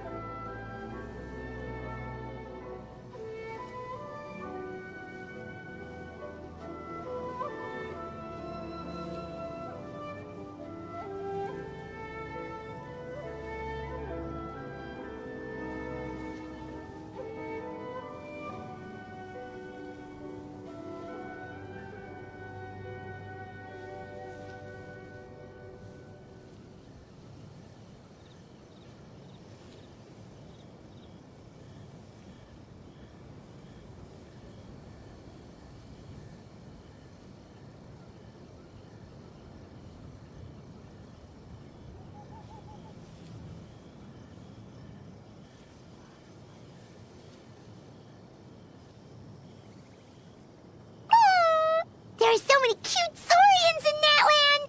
Paimon's gonna make friends with every single one. Oh, someone sounds confident. You bet! Paimon's got it all figured out! Oh, you do, huh? Come on then. What's the secret to making Saurian friends? It's really simple. First, you gotta sweet-talk them. Show them you mean well so they relax their defenses. Then you gently pat them on the head. That makes them feel more comfortable around you. Last but not least, get them some good grub. The way to a Saurian's heart is through the stomach, after all. What do you think? Solid plan, huh? What do I think? I think that all of these tactics would also work really well on you, Paimon. Would not! Paimon can't be won over by some cheap tricks. Huh? Oh, you misunderstand. I meant to say that you're as cute as a baby Saurian. Flattery? Really? You think that'll work on Paimon? Think again. But I was being sincere, Paimon. How can I prove it to you? With some sweet madame, perhaps? Wait, really? Sweet Madame? Oh, heck yes! Paimon can totally go for some of that right now. What's with that smug look on your face? What, is Paimon missing something?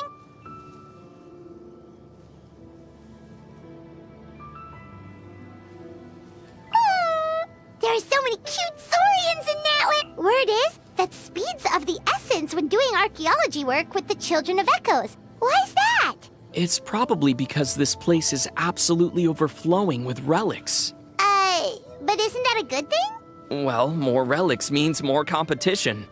Imagine you saw a really cool stone slate one day and planned to come back and grab it the day after, only to show up the next day and find someone else had already beaten you to it.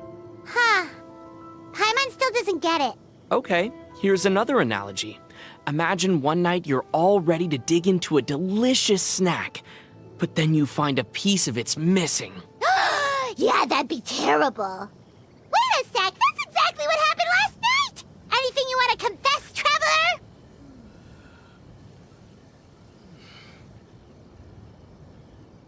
Paimon's heard that even in Natlan, there are lots of ways to resolve conflict that don't involve contests of strength.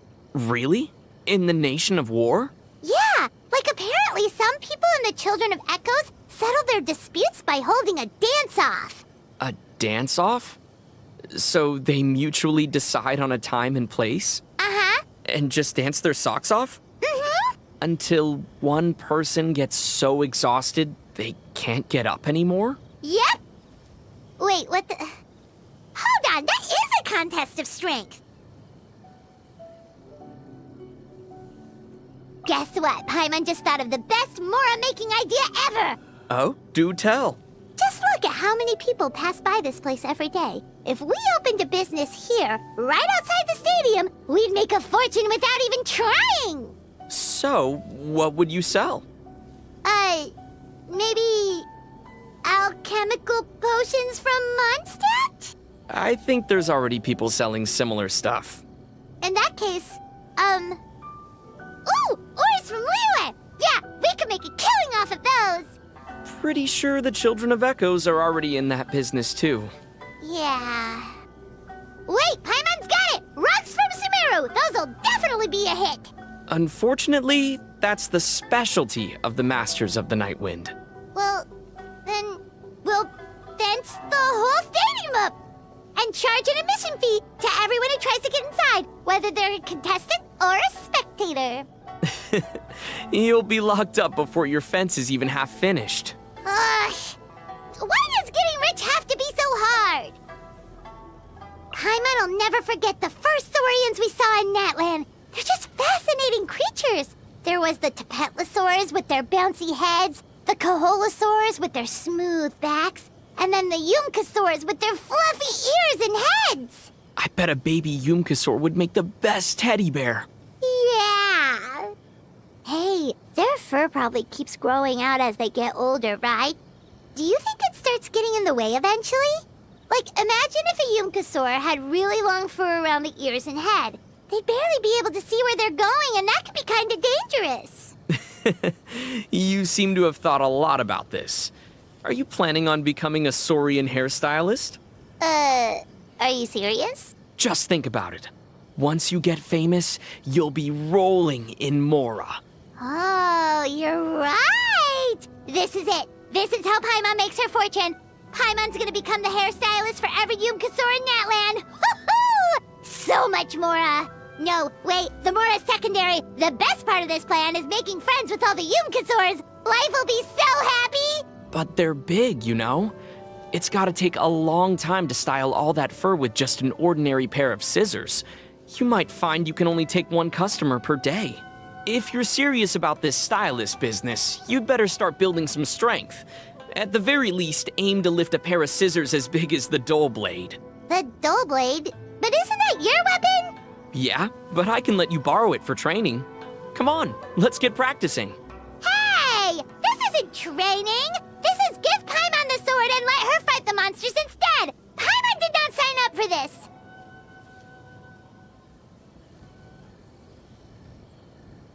how in Natlan, warriors who impress the Wyab enough get an ancient name!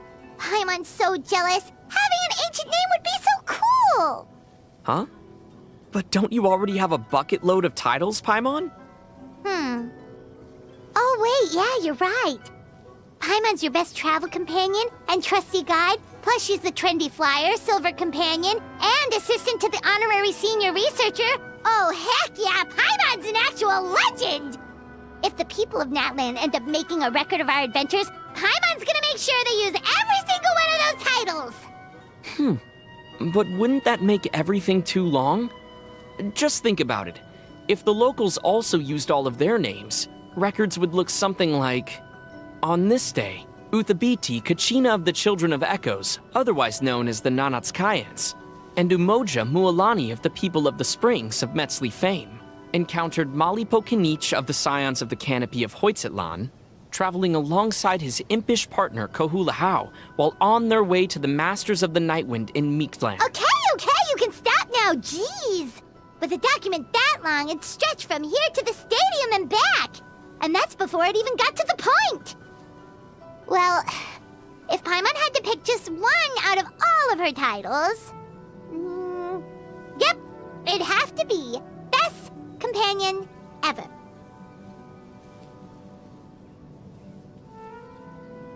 So, just between the two of us, Paimon's been wondering about something. It's to do with the competitions at the stadium. You know how there's a point system?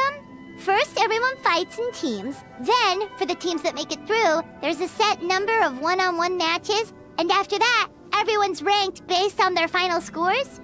Why did they structure it like that? Maybe it's to maintain suspense until the final round. Everyone loves to see the underdog make a comeback at the last minute. Could be. Could be. Or maybe it's because they want to avoid a situation where there's only 2 contestants and they're evenly matched. Yeah, they'd end up having to call it a draw and quit. Exactly! It'd be like pitting the most aggressive Tatankasaur against the most slippery Yumkasaur. Tatankasaur attacks, Yumkasaur dodges, and so on and so forth until a whole day and night has passed. By this point, the audience is starving, so they end the fight and agree to a round 2 some other time. But round 2 comes and goes, and there's still no clear winner. This time, the fight only ends because the Yumkasaur makes an illegal surprise attack and injures the Tatankasaur. Before long, we've ended up with Tatanka versus Yumka, Tatanka versus Yumka 2, Tatanka versus Yumka Return of the Sacred Scales, Tatanka versus Yumka Over the Volcano, and the sequels show no signs of stopping. Wait, we should totally get those made into a film series. We'd make a ton of Mora. Not a bad idea.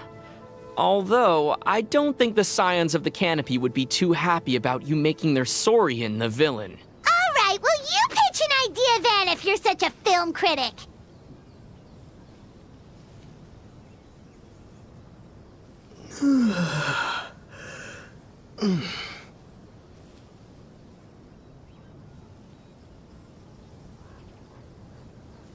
The Natlanese don't seem to leave Natlan much, do they?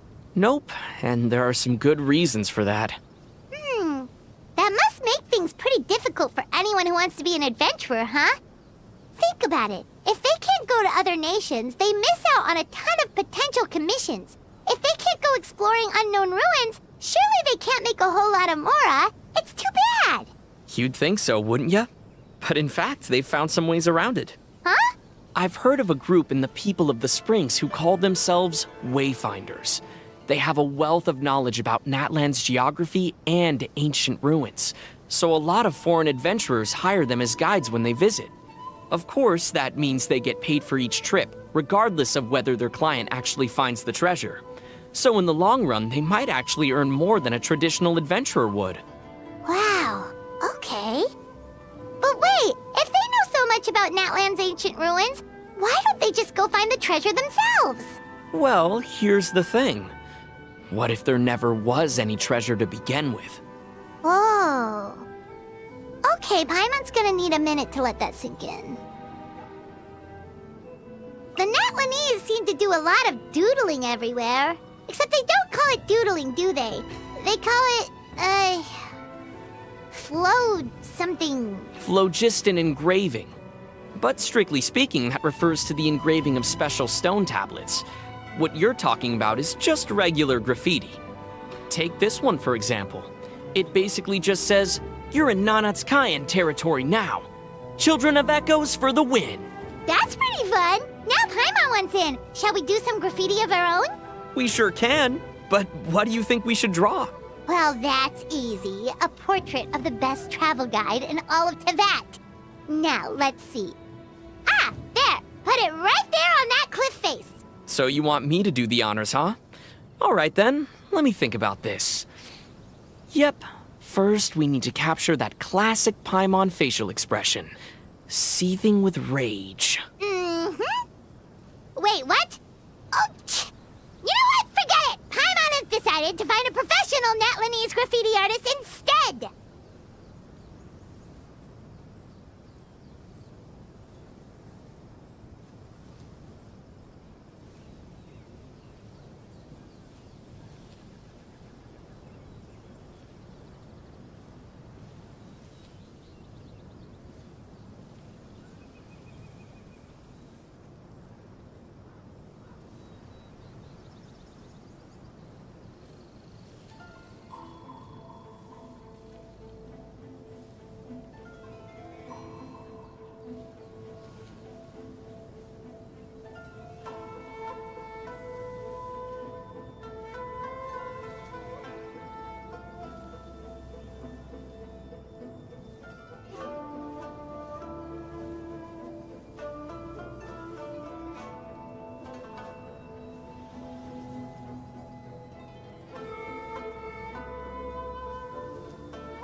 Have you known the people and Saurians of Natlan have a great relationship, huh? They live together, fight together, even fly together. Just like us, right? Except you're too small to take me flying. It's just a shame you can't grow any bigger. Not for want of trying, of course. You do eat a lot of chicken mushroom skewers. Let's not forget that Saurians can't be your guide or your conversation partner. It's strange to think that there was once a time when humans and Saurians were enemies. And now they coexist peacefully. Must have taken a lot of work to get where things are today. If Paimon was a Saurian, all it would have taken is some tasty food. You say that, but what if you demanded 100 chicken skewers per day, and the humans couldn't provide that much? Paimon could probably settle for 50 a day. Or even better, maybe the humans could team up with you and you could go hunting together.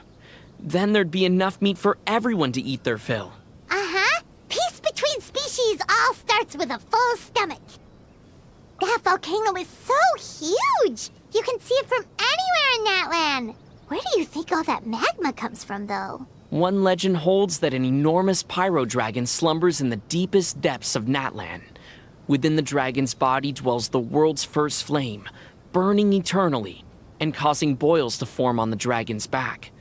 Every once in a while, these boils spew out fire, which takes the form of magma when it comes above ground. For real?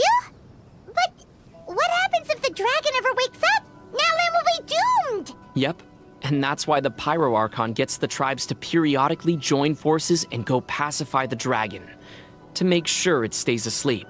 Wait, what? No, that's to fight the abyss, isn't it? Well, not if this story from a woven scroll I bought on the street is to be believed.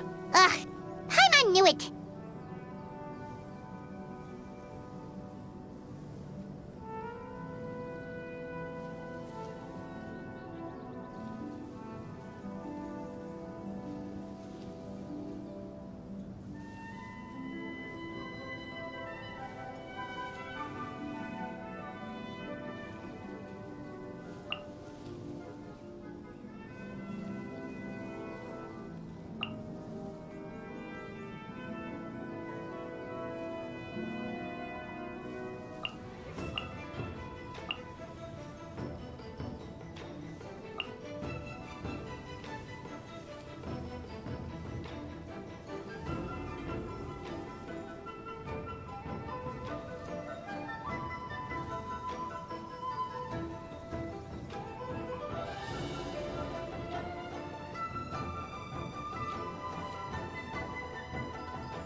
Diligence and dedication. Hard work is the only path to greatness.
Illusion shot!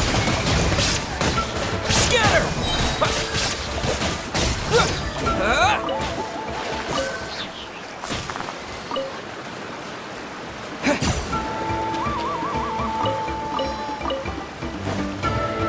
Propagate!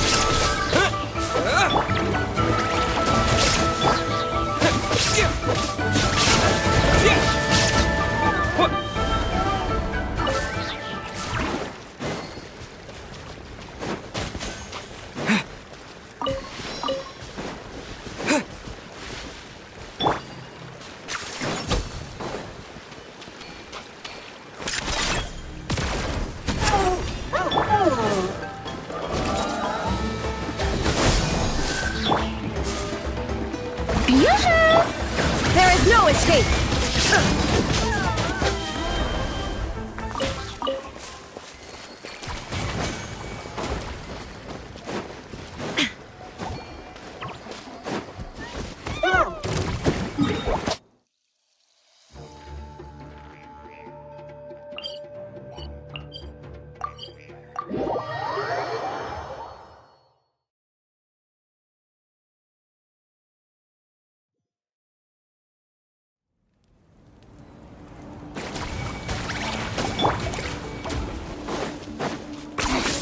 Points for agility.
Illusion shattered!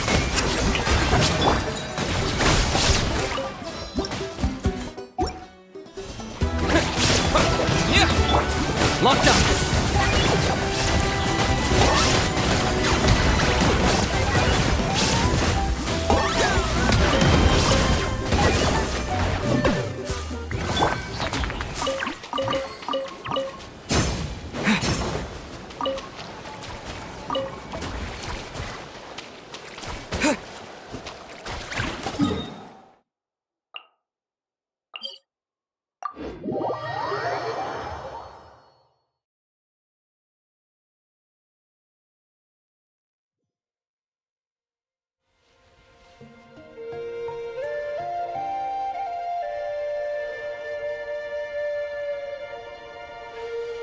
Pleasure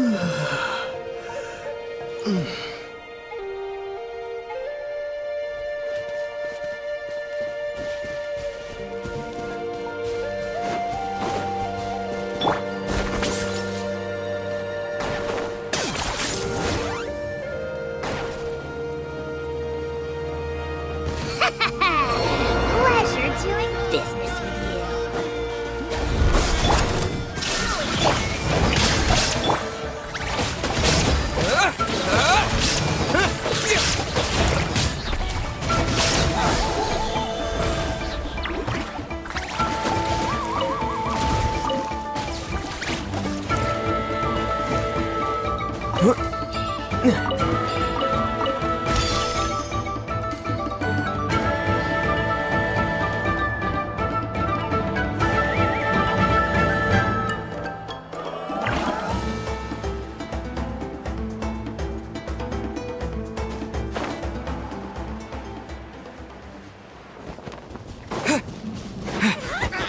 Propagate!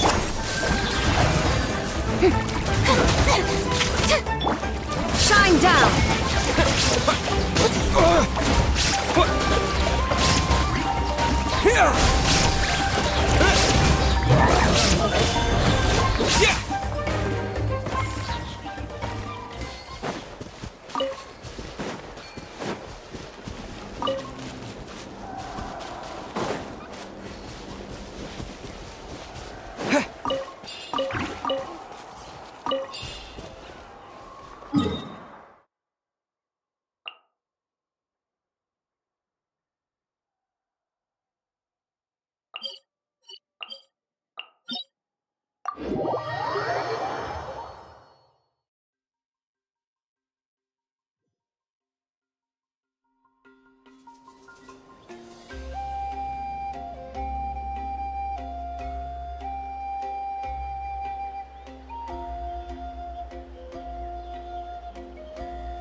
This is not the end.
There is no escape!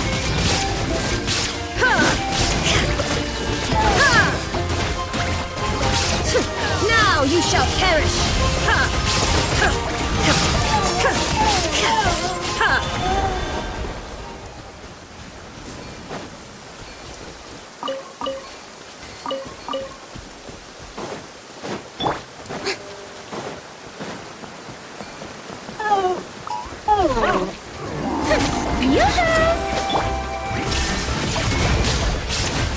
Detached from the world.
Okay.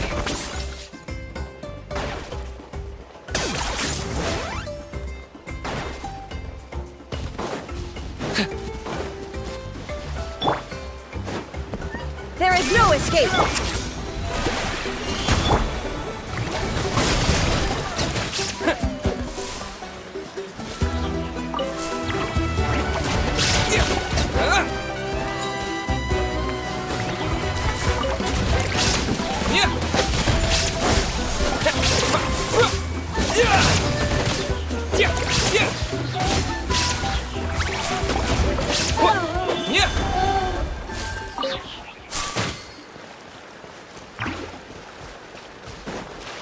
Okay.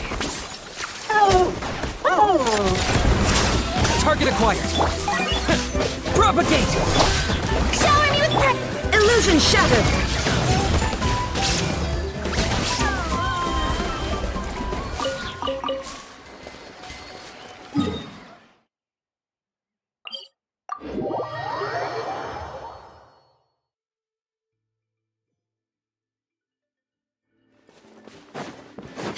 Okay.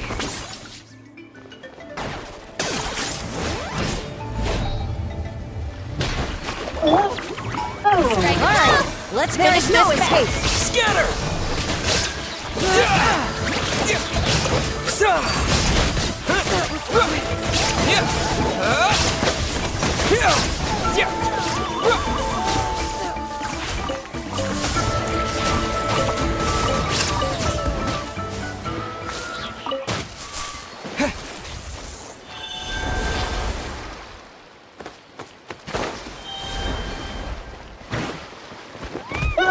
Propagate! Illusion shattered!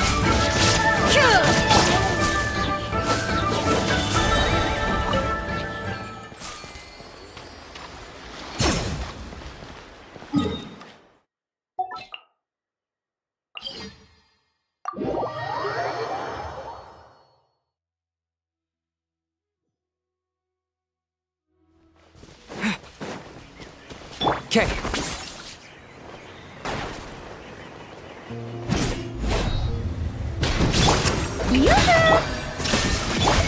Scatter!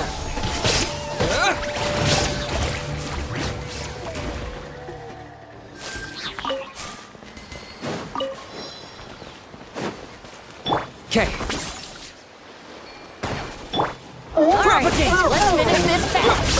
Inazuma shines eternal! That was quick!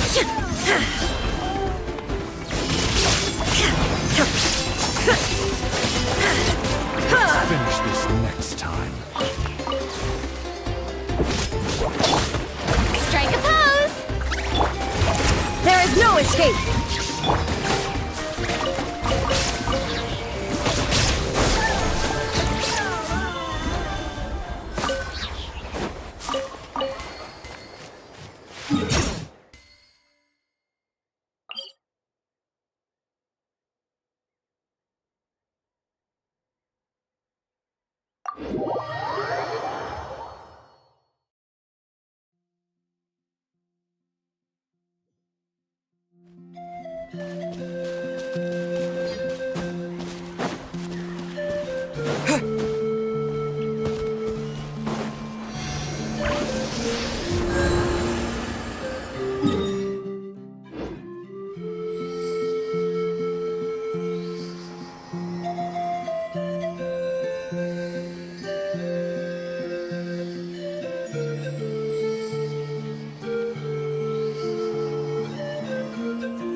Okay.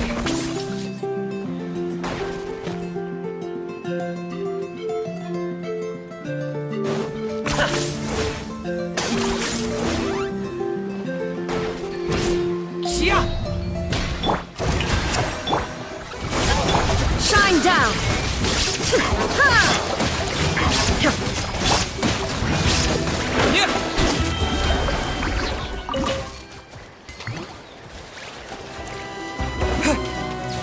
Okay.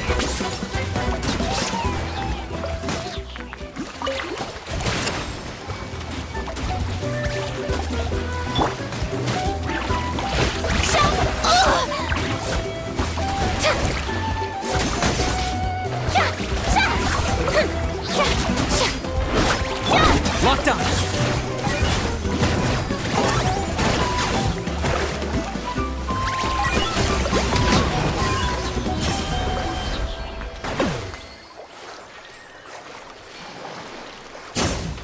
Shadow the pest! Mine to command! The glory to which none can compare! Especially not when I'm in a bad mood. Measly insects! Now you must pay!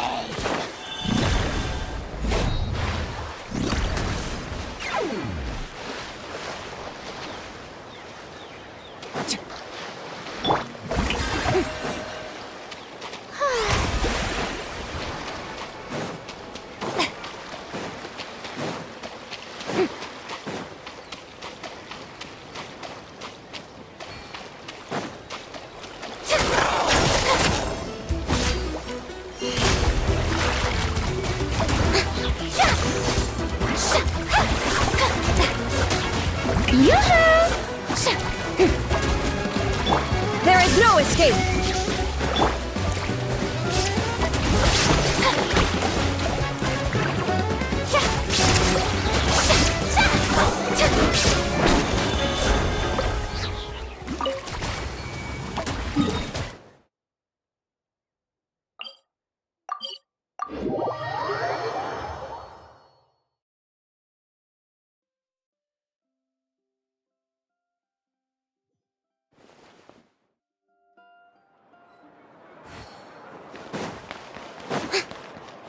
Okay.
What a place.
can't.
Being too popular.